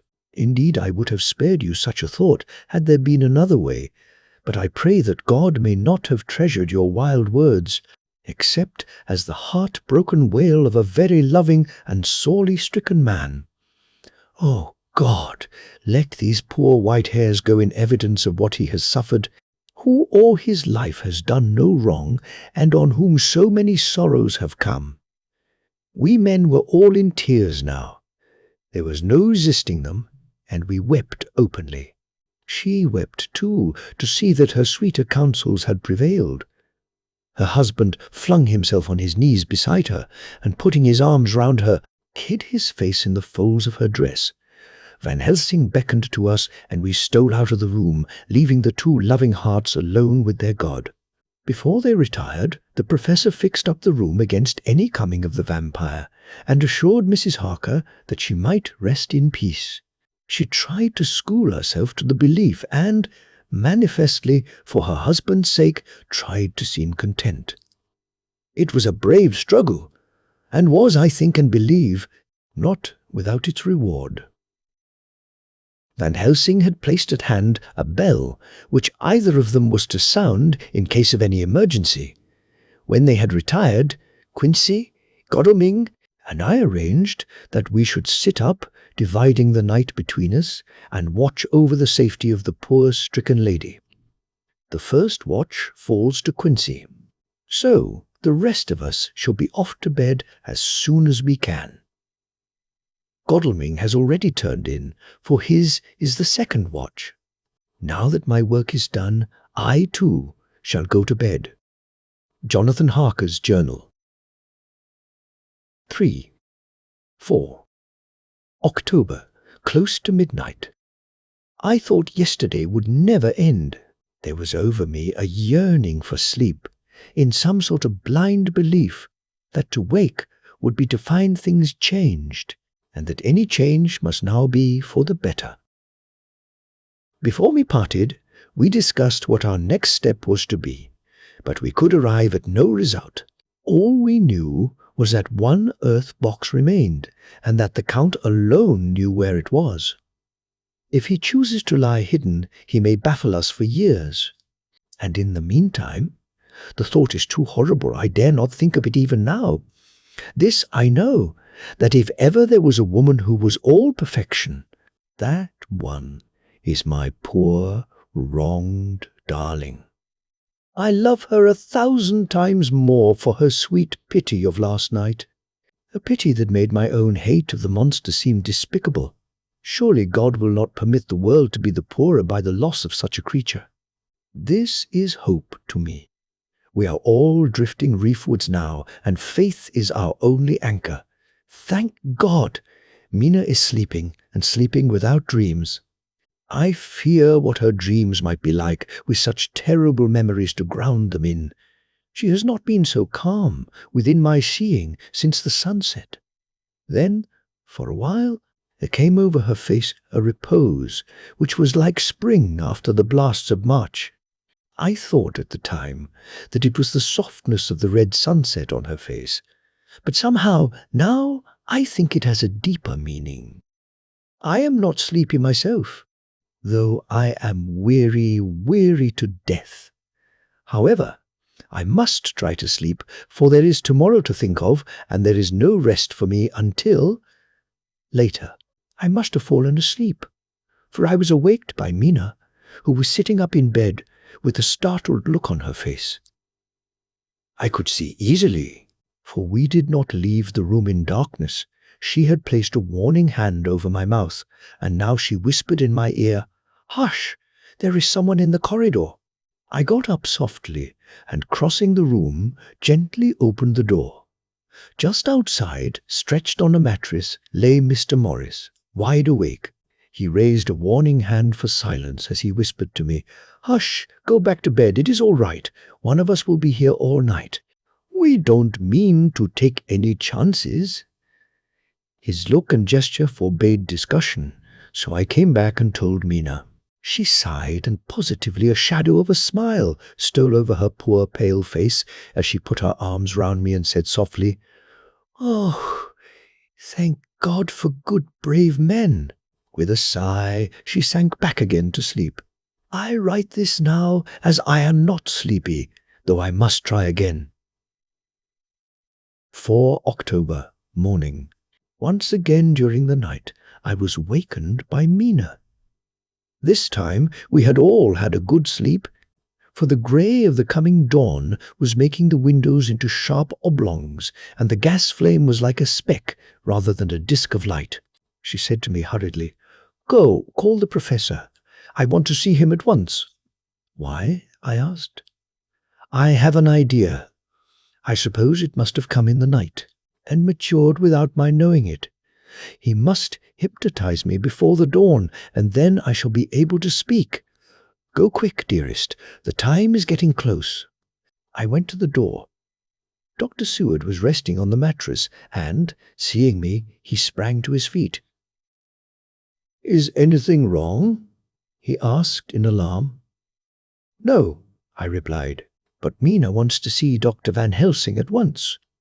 "I will go," he said, and hurried into the professor's room. In 2 or 3 minutes later, Van Helsing was in the room in his dressing gown, and Mr. Morris and Lord Godalming were with Dr. Seward at the door, asking questions. When the professor saw Mina smile, a positive smile ousted the anxiety of his face. He rubbed his hands as he said, "Oh, my dear Madam Mina, this is indeed a change. See, friend Jonathan, we have got our dear Madam Mina, as of old, back to us today." Then turning to her, he said cheerfully, "And what am I do for you? For at this hour you do not want me for nothings. I want you to hypnotize me," she said. "Do it before the dawn, for I feel that then I can speak. And speak freely.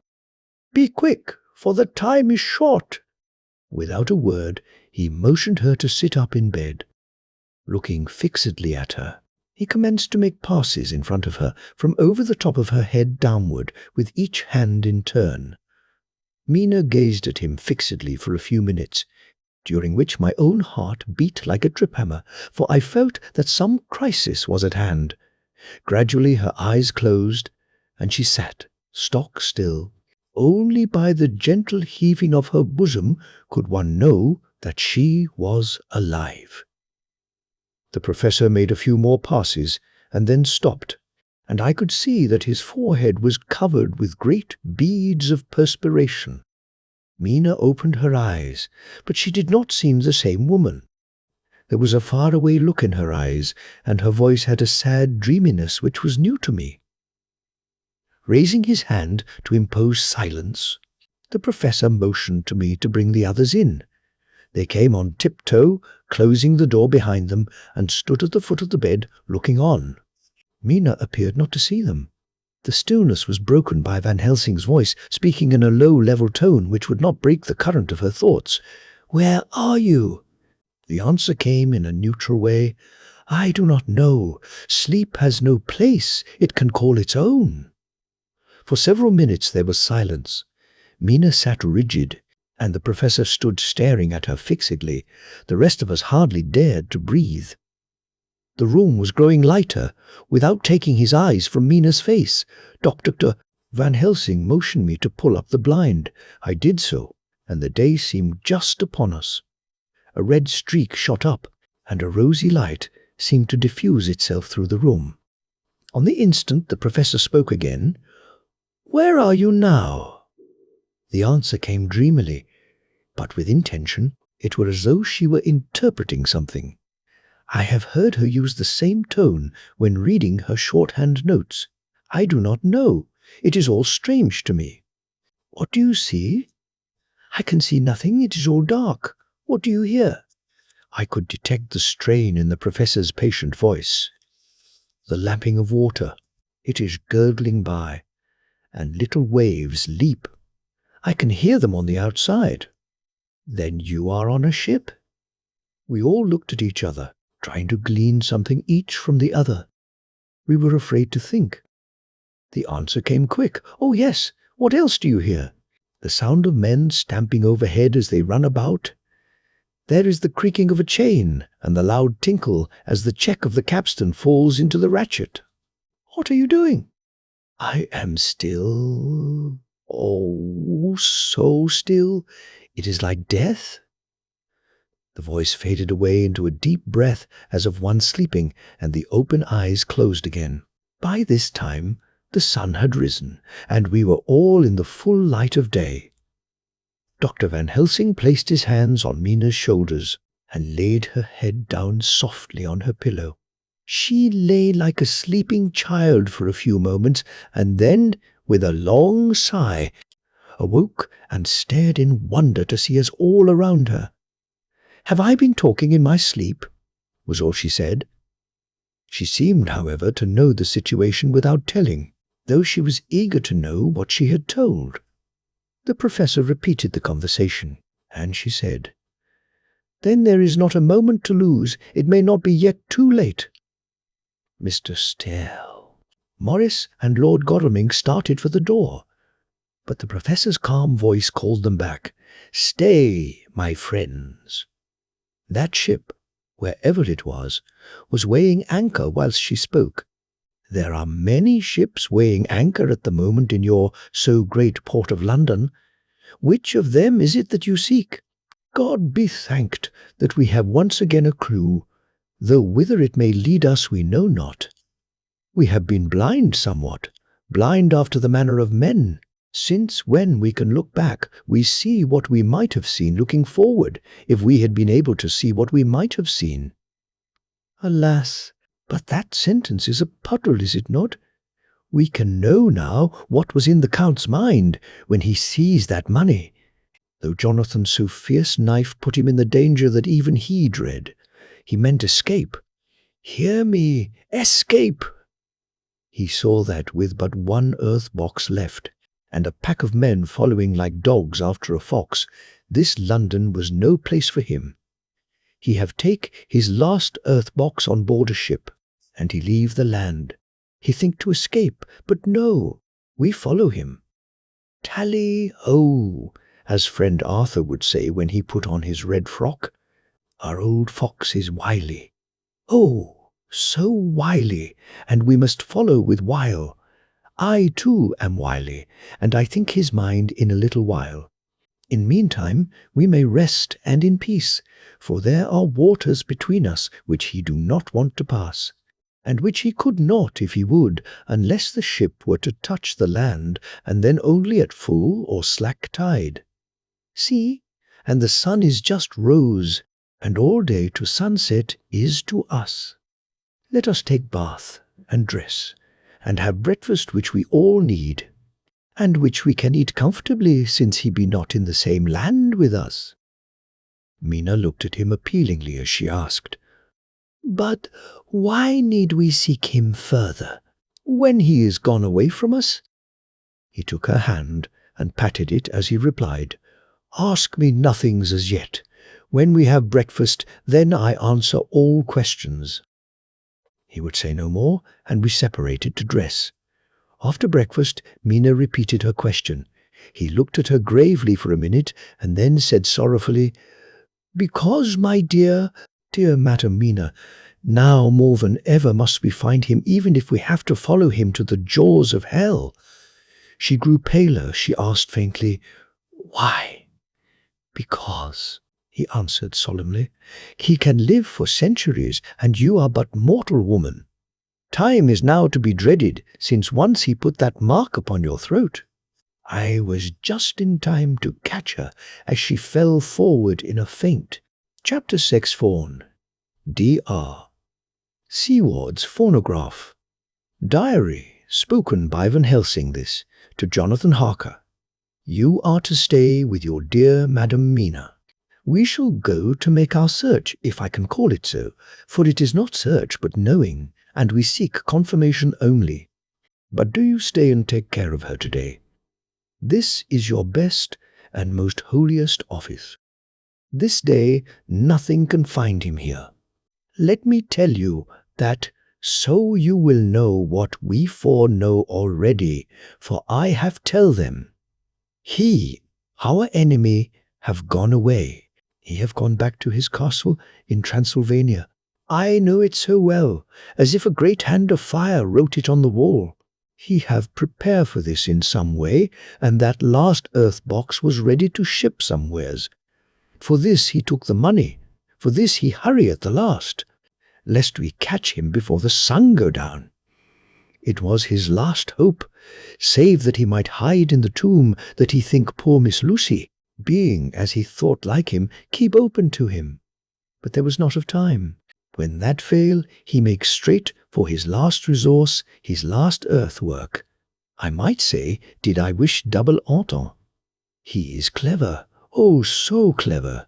He know that his game here was finish, and so he decide he go back home. He find ship going by the route he came, and he go in it. We go off now to find what ship and whither bound. When we have discovered that, we come back and tell you all. Then we will comfort you, and poor dear Madam Mina, with new hope, for it will be hope when you think it over, that all is not lost.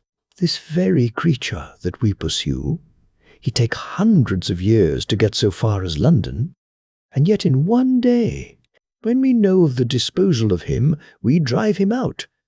He is finite, though he is powerful to do much harm, and suffers not as we do.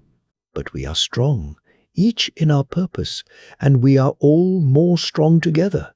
Take heart afresh, dear husband of Madam Mina. This battle is but begun, and in the end we shall win, so sure as that. God sits on high to watch over his children. Therefore be of much comfort till we return." Van Helsing. Jonathan Harker's Journal. 4. October. When I read to Mina Van Helsing's message in the phonograph, the poor girl brightened up considerably. Already the certainty that the Count is out of the country has given her comfort, and comfort is strength to her. For my own part, Now that his horrible danger is not face to face with us, it seems almost impossible to believe in it. Even my own terrible experiences in Castle Dracula seem like a long-forgotten dream. Here, in the crisp autumn air, in the bright sunlight, alas, how can I disbelieve? In the midst of my thought, my eye fell on the red scar on my poor darling's white forehead. Whilst that lasts, there can be no disbelief, and afterwards the very memory of it will keep faith crystal clear. Mina and I fear to be idle, so we have been over all the diaries again and again. Somehow, although the reality seems greater each time, the pain and the fear seem less. There is something of a guiding purpose manifest throughout, which is comforting. Mina says that perhaps we are the instruments of ultimate good. It may be. I shall try to think as she does. We have never spoken to each other yet of the future. It is better to wait till we see the professor and the others after their investigations. The day is running by more quickly than I ever thought a day could run for me again. It is now 3 o'clock. Mina Harker's Journal, 5 October, 5 p. M. Our meeting for report. Present. Professor Van Helsing, Lord Godalming, Dr. Seward, Mr. Quincy Morris, Jonathan Harker, Mina Harker. Van Helsing described what steps were taken during the day to discover on what boat and whither bound Count Dracula made his escape. As I knew that he wanted to get back to Transylvania, I felt sure that he must go by the Danube mouth, or by somewhere in the Black Sea, since by that way he come. It was a dreary blank that was before us. Omne ignotum pro magnifico. And so with heavy hearts we started to find what ships leave for the Black Sea last night. He was in sailing ship, since Madam Mina tell of sails being set. These not so important as to go in your list of the shipping in the Times. And so we go, by suggestion of Lord Godalming, to your Lloyd's, where our note of all ships that sail, however so small. There we find that only one Black Sea-bound ship go out with the tide. She is the Tsarina Catherine, and she sail from Doolittle's Wharf for Varna, and thence on to other parts and up the Danube. So, said I, this is the ship whereon is the Count. So off we go to Doolittle's Wharf, and there we find a man in an office of wood so small that the man looked bigger than the office. From him we inquire of the goings of the Tsarina Catherine. He swear much, and he red face and loud of voice, but he good fellow all the same. And when Quincy give him something from his pocket which crackle as he roll it up, and put it in a so small bag which he have hid deep in his clothing, he still better fellow and humble servant to us. He come with us, and ask many men who are rough and hot. These be better fellows too when they have been no more thirsty. They say much of blood and gloom, and of others which I comprehend not, though I guess what they mean, but nevertheless they tell us all things which we want to know. They make known to us among them how last afternoon at about 5 o'clock comes a man so hurry, a tall man, thin and pale, with high nose and teeth so white and eyes that seem to be burning, that he be all in black, except that he have a hat of straw which suit not him all the time, that he scatter his money in making quick inquiry as to what ship sails for the Black Sea and for where. Some took him to the office and then to the ship, where he will not go aboard but halt at shore, end of gangplank, and ask that the captain come to him. The captain come, when told that he will be pay well, and though he swear much at the first he agreed to term, then the thin man go, and someone tell him where horse and cart can be hired. He go there, and soon he come again, himself driving cart, on which a great box. This he himself lift down, though it take several to put it on truck for the ship. He give much talk to captain as to how and where his box is to be placed. But the captain like it not, and swear at him in many tongues, and tell him that if he like he can come and see where it shall be. But he say no, that he come not yet, for that he have much to do. Whereupon the captain tell him that he had better be quick with blood, for that his ship will leave the place of blood before the turn of the tide with blood. Then the thin man smile and say that of course he must go when he think fit, but he will be surprised if he go quite so soon. The captain swear again, polyglot, and the thin man make him bow, and thank him, and say that he will so far intrude on his kindness as to come aboard before the sailing. Final, the captain, more red than ever, and in more tongues tell him that he doesn't want no Frenchman with bloom upon them, and also with blood in his ship, with blood on her also. And so, after asking where there might be close at hand a ship where he might purchase ship forms, he departed. No one knew where he went, or bloomin' well cared, as they said, for they had something else to think of, well with blood again, for it soon became apparent to all that the Tsarina Catherine would not sail as was expected. A thin mist began to creep up from the river, and it grew and grew, till soon a dense fog enveloped the ship and all around her. The captain swore, "Polyglot, very!" Polyglot, polyglot with bloom and blood, but he could do nothing. The water rose and rose, and he began to fear that he would lose the tide altogether. He was in no friendly mood when just at full tide the thin man came up the gangplank again and asked to see where his box had been stowed. Then the captain replied that he wished that he and his box, old and with much bloom and blood, were in hell.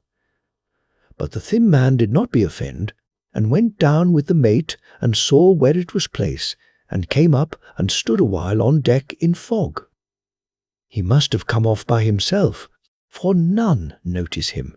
Indeed, they thought not of him, for soon the fog began to melt away, and all was clear again. My friends of the thirst and the language that was of bloom and blood laughed, as they told how the captain's swears exceeded even his usual polyglot, and was more than ever full of picturesque, when on questioning other mariners who were on movement up and down on the river that hour, he found that few of them had seen any of fog at all, except where it lay round the wharf. However, the ship went out on the ebb tide, and was doubtless by morning far down the river mouth.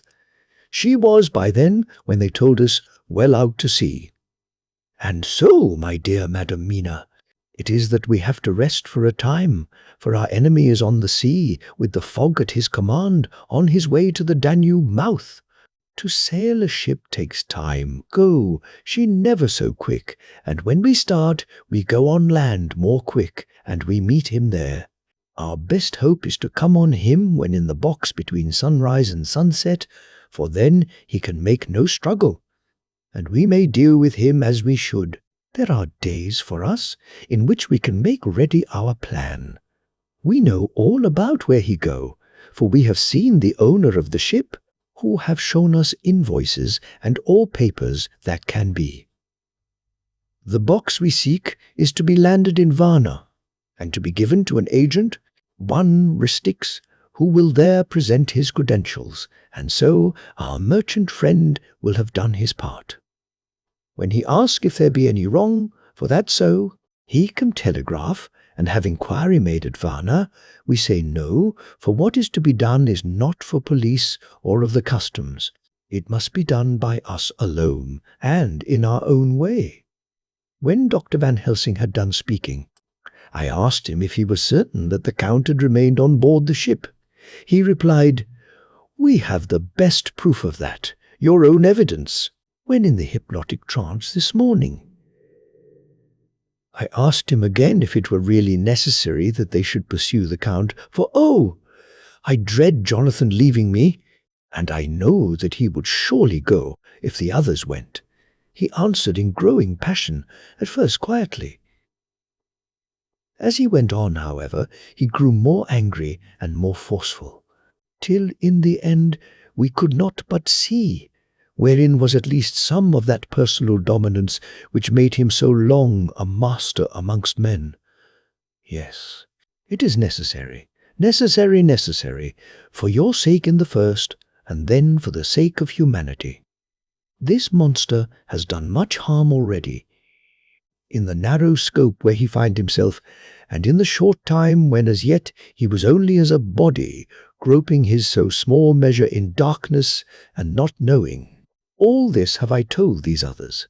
You, my dear Madam Mina, will learn it in the phonograph of my friend John, or in that of your husband.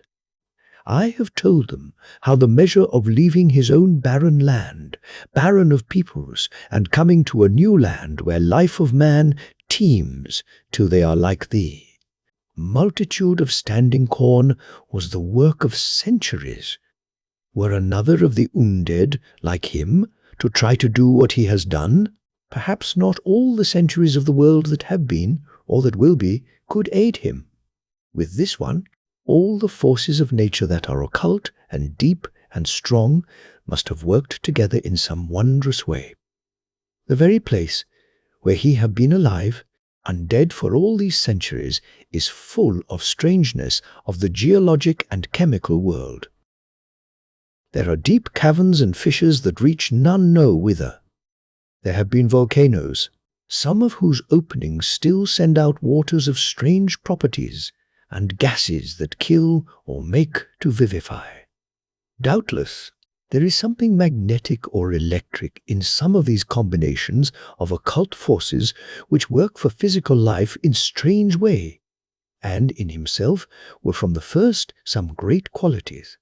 In a hard and warlike time, he was celebrate that he have more iron nerve, more subtle brain, more braver heart than any man. In him some vital principle have in strange way found their utmost. And as his body keeps strong and grow and thrive, so his brain grow too. All this without that diabolic aid which is surely to him, for it have to yield to the powers that come from, and are, symbolic of good. And now, this is what he is to us. He have infect you. Oh, forgive me, my dear, that I must say such, but it is for good of you that I speak. He infect you in such wise that even if he do no more, you have only to live in your own old sweet way, and so in time death, which is of man's common lot, and with God's sanction shall make you like to him. This must not be. We have sworn together that it must not. Thus are we ministers of God's own wish, that the world, and men for whom his Son die, will not be given over to monsters, whose very existence would defame him.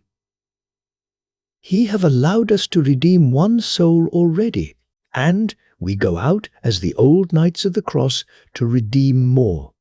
Like them, we shall travel towards the sunrise. And like them, if we fall in good cause. He paused, and I said, But will not the Count take his rebuff wisely? Since he has been driven from England, will he not avoid it, as a tiger does the village from which he has been hunted? Aha, he said, your simile of the tiger. Good for me, and I shall adopt him. Your man-eater, as they of India call the tiger who has once tasted blood of the human, care no more for the other prey, but prowl unceasing till he get him. This that we hunt from our village is a tiger too, a man-eater, and he never cease to prowl. Nay, in himself he is not one to retire and stay afar. In his life, his living life, he go over the Turkey frontier and attack his enemy on his own ground. He be beaten back, but did he stay? No. He come again, and again, and again. Look at his persistence and endurance. With the child brain that was to him, He have long since conceived the idea of coming to a great city. What does he do? He find out the place of all the world most of promise for him. Then he deliberately set himself down to prepare for the task. He find in patience just how is his strength and what are his powers. He study new tongues. He learn new social life, new environment of old ways, the politic, the law, the finance, the science, the habit of a new land and a new people who have come to be since he was. His glimpse that he have had whet his appetite only, and enkeen his desire. Nay, it help him to grow as to his brain, for it all proved to him how right he was at the first in his surmises. He have done this alone, all alone, from a ruined tomb in a forgotten land. What more may he not do when the greater world of thought is open to him? He that can smile at death as we know him, who can flourish in the midst of diseases that kill off whole peoples. Oh, if such an one was to come from God, and not the devil, what a force for good might he not be in this old world of ours? But we are pledged to set the world free. Our toil must be in silence, and our efforts all in secret, for in this enlightened age, when men believe not even what they see, the doubting of wise men would be his greatest strength.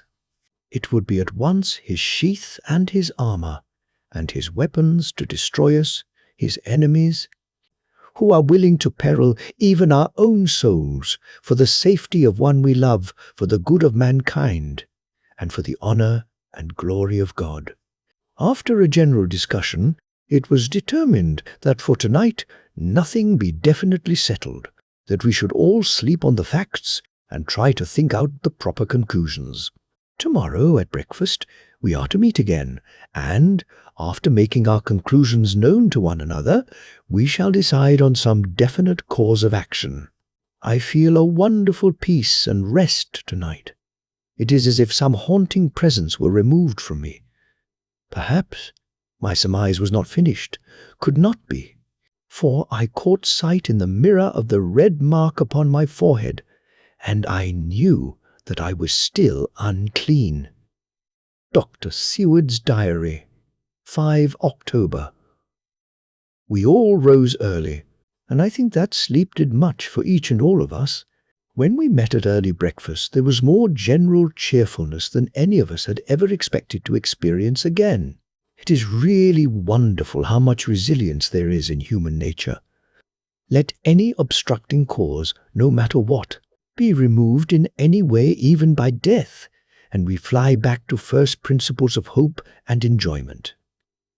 More than once, as we sat around the table, my eyes opened in wonder whether the whole of the past days had not been a dream.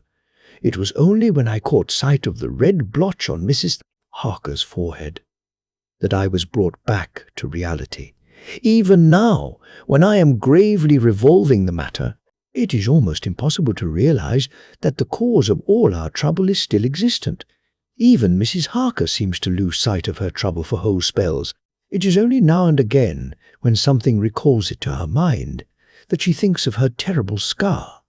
We are to meet here in my study in half an hour, and decide on our course of action. I see only one immediate difficulty. I know it by instinct rather than reason. We shall all have to speak frankly, and yet I fear that in some mysterious way poor Mrs. Harker's tongue is tied.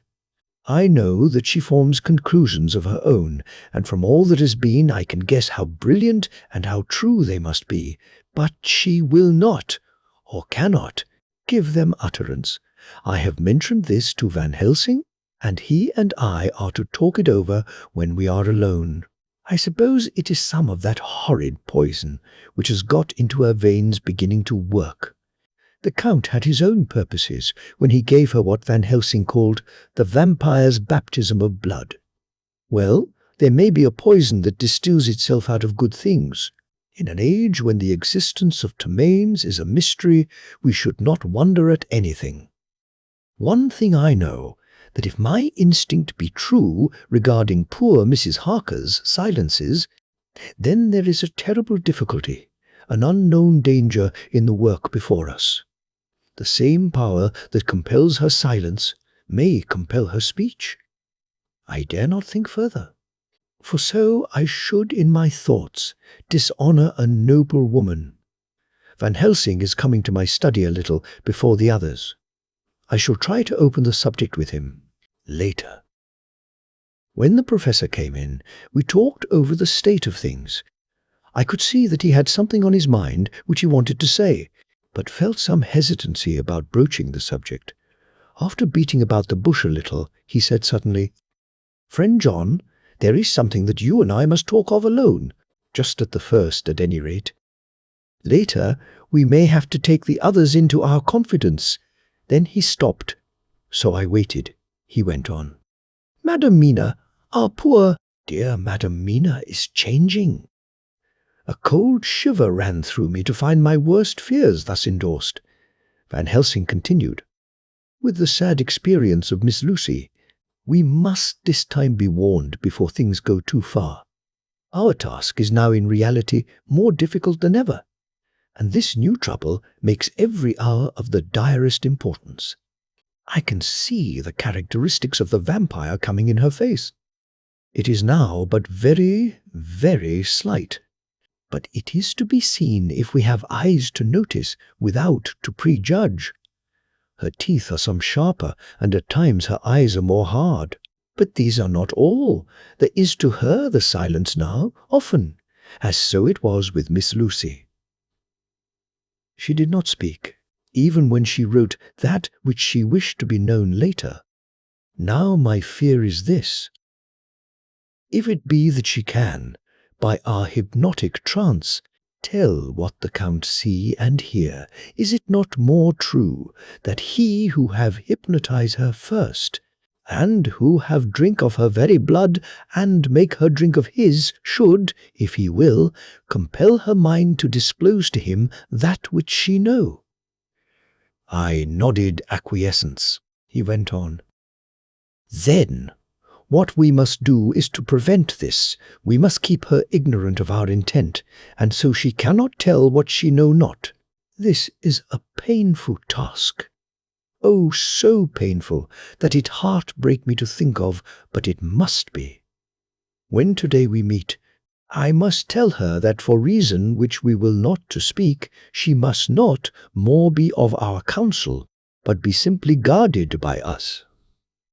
He wiped his forehead, which had broken out in profuse perspiration at the thought of the pain which he might have to inflict upon the poor soul already so tortured. I knew that it would be some sort of comfort to him if I told him that I also had come to the same conclusion, for at any rate it would take away the pain of doubt. I told him, and the effect was as I expected. It is now close to the time of our general gathering. Van Helsing has gone away to prepare for the meeting, and his painful part of it. I really believe his purpose is to be able to pray alone. Later. At the very outset of our meeting, a great personal relief was experienced by both Van Helsing and myself. Mrs. Harker had sent a message by her husband to say that she would not join us at present, as she thought it better that we should be free to discuss our movements without her presence to embarrass us. The professor and I looked at each other for an instant, and somehow we both seemed relieved. For my own part, I thought that if Mrs. Harker realized the danger herself, it was much pain as well as much danger averted. Under the circumstances, we agreed, by a questioning look and answer, with finger on lip, to preserve silence in our suspicions until we should have been able to confer alone again. We went at once into our plan of campaign. Van Helsing roughly put the facts before us first. The Tsarina Catherine left the Thames yesterday morning. It will take her, at the quickest speed she has ever made, at least 3 weeks to reach Varna, but we can travel overland to the same place in 3 days.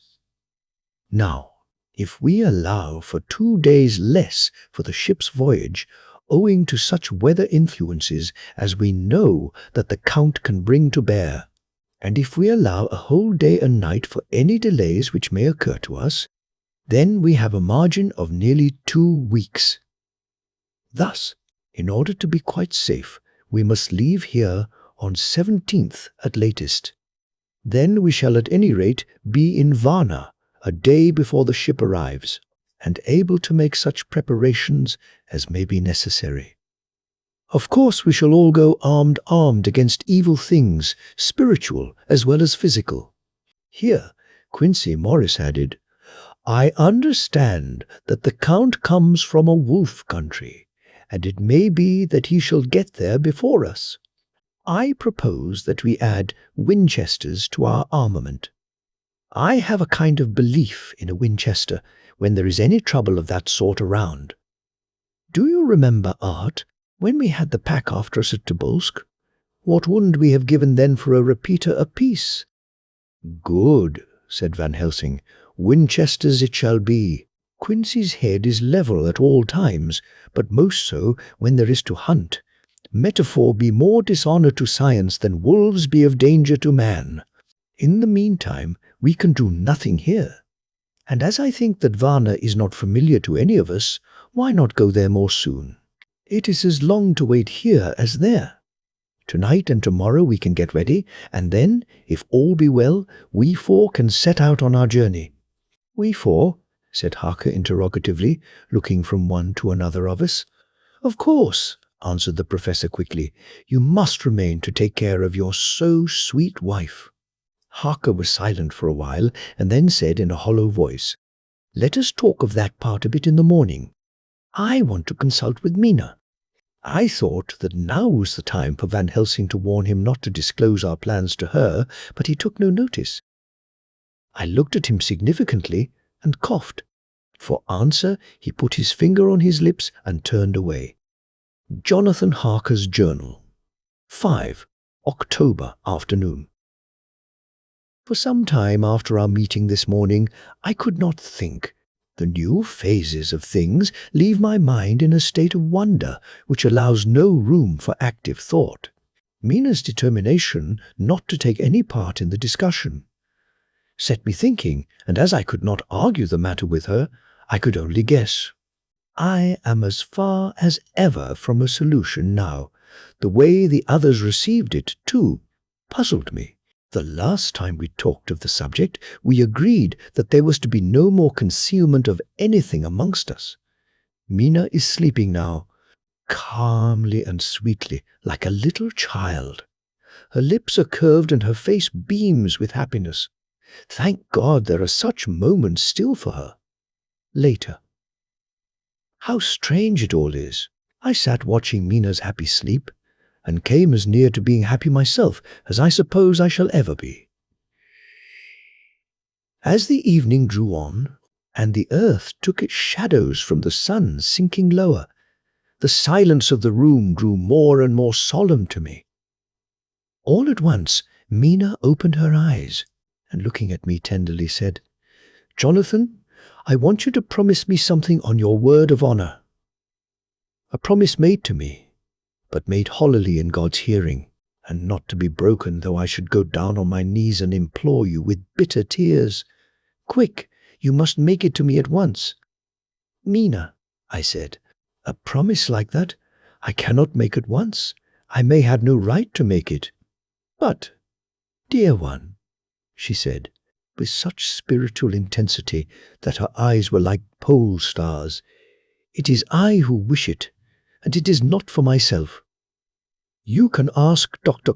Bolody. Van Helsing, if I am not right, if he disagrees, you may do as you will. Nay, more, if you all agree, later, you are absolved from the promise. I promise, I said, and for a moment she looked supremely happy, though to me all happiness for her was denied by the red scar on her forehead. She said, Promise me that you will not tell me anything of the plans formed for the campaign against the Count. Not by word, or inference, or implication, not at any time whilst this remains to me. And she solemnly pointed to the scar. I saw that she was in earnest and said solemnly, "I promise." And as I said it, I felt that from that instant a door had been shut between us. Later, midnight. Mina has been bright and cheerful all the evening, so much so that all the rest seemed to take courage, as if infected somewhat with her gaiety. As a result, even I myself felt as if the pall of gloom which weighs us down was somewhat lifted. We all retired early. Mina is now sleeping like a little child. It is a wonderful thing that her faculty of sleep remains to her in the midst of her terrible trouble. Thank God for it, for then at least she can forget her care. Perhaps her example may affect me as her gaiety did tonight. I shall try it. Oh, for a dreamless sleep. 6 October. Morning. Another surprise. Mina woke me early, about the same time as yesterday, and asked me to bring Dr. Van Helsing. I thought that it was another occasion for hypnotism, and without question went for the professor. He had evidently expected some such call, for I found him dressed in his room. His door was ajar, so that he could hear the opening of the door of our room. He came at once. As he passed into the room, he asked Mina if the others might come too. "No," she said quite simply. "It will not be necessary. You can tell them just as well. I must go with you on your journey." Dr. Van Helsing was as startled as I was. After a moment's pause, he asked, "But why? You must take me with you. I am safer with you, and you shall be safer, too." "But why, dear Madam Mina? You know that your safety is our solemnest duty. We go into danger, to which you are, or may be, more liable than any of us, from circumstances, things that have been." He paused, embarrassed. As she replied, she raised her finger and pointed to her forehead. "I know. That is why I must go. I can tell you now, whilst the sun is coming up, I may not be able again. I know that when the Count wills me, I must go. I know that if he tells me to come in secret, I must come by wile, by any device, to hoodwink even Jonathan." God saw the look that she turned on me as she spoke, and, if there be indeed a recording angel, that look is noted to her everlasting honor. I could only clasp her hand. I could not speak. My emotion was too great for even the relief of tears. She went on, "You men are brave and strong. You are strong in your numbers, for you can defy that which would break down the human endurance of one who had to guard alone. Besides, I may be of service, since you can hypnotize me and so learn that which even I myself do not know." Dr. Van Helsing said very gravely, "Madam Mina, you are, as always, most wise. You shall with us come, and together we shall do that which we go forth to achieve." When he had spoken, Mina's long spell of silence made me look at her. She had fallen back on her pillow asleep. She did not even wake when I had pulled up the blind and let in the sunlight which flooded the room. Van Helsing motioned to me to come with him quietly. We went to his room, and within a minute Lord Godalming, Dr. Seward, and Mr. Morris were with us also. He told them what Mina had said and went on, "In the morning we shall leave for Varna. We have now to deal with a new factor, Madam Mina. Oh, but her soul is true.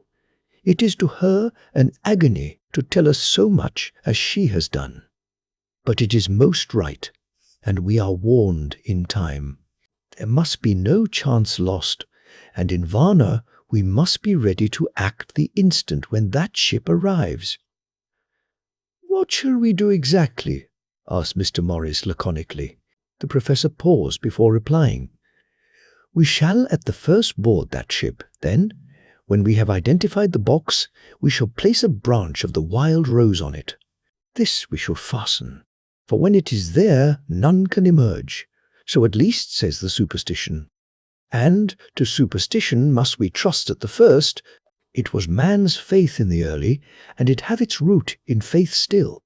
Then, when we get the opportunity that we seek, when none are near to see, we shall open the box, and all will be well."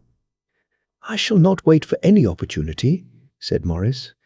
"When I see the box, I shall open it and destroy the monster, though there were 1,000 men looking on, and if I am to be wiped out for it the next moment." I grasped his hand instinctively and found it as firm as a piece of steel. I think he understood my look. I hope he did. "Good boy," said Dr. Van Helsing. "Brave boy. Quincy is all man. God bless him for it. My child, believe me, none of us shall lag behind or pause from any fear. I do but say what we may do, what we must do. But indeed, we cannot say what we shall do. There are so many things which may happen, and their ways and their ends are so various that until the moment we may not say. We shall all be armed in all ways, and when the time for the end has come, our effort shall not be lack. Now let us today put all our affairs in order. Let all things which touch on others dear to us, and who on us depend, be complete, for none of us can tell what or when or how the end may be. As for me, my own affairs are regulate, and as I have nothing else to do, I shall go make arrangements for the travel. I shall have all tickets and so forth for our journey." There was nothing further to be said, and we parted. I shall now settle up all my affairs of earth, and be ready for whatever may come. W.A. Later. It is all done, my will is made, and all complete. Mina, if she survive, is my sole heir. If it should not be so, then the others who have been so good to us shall have remainder. It is now drawing towards the sunset. Mina's uneasiness calls my attention to it. I am sure that there is something on her mind which the time of exact sunset will reveal. These occasions are becoming harrowing times for us all, for each sunrise and sunset opens up some new danger, some new pain, which, however, may in God's will be means to a good end. I write all these things in the diary, since my darling must not hear them now, but if it may be that she can see them again, they shall be ready. She is calling to me.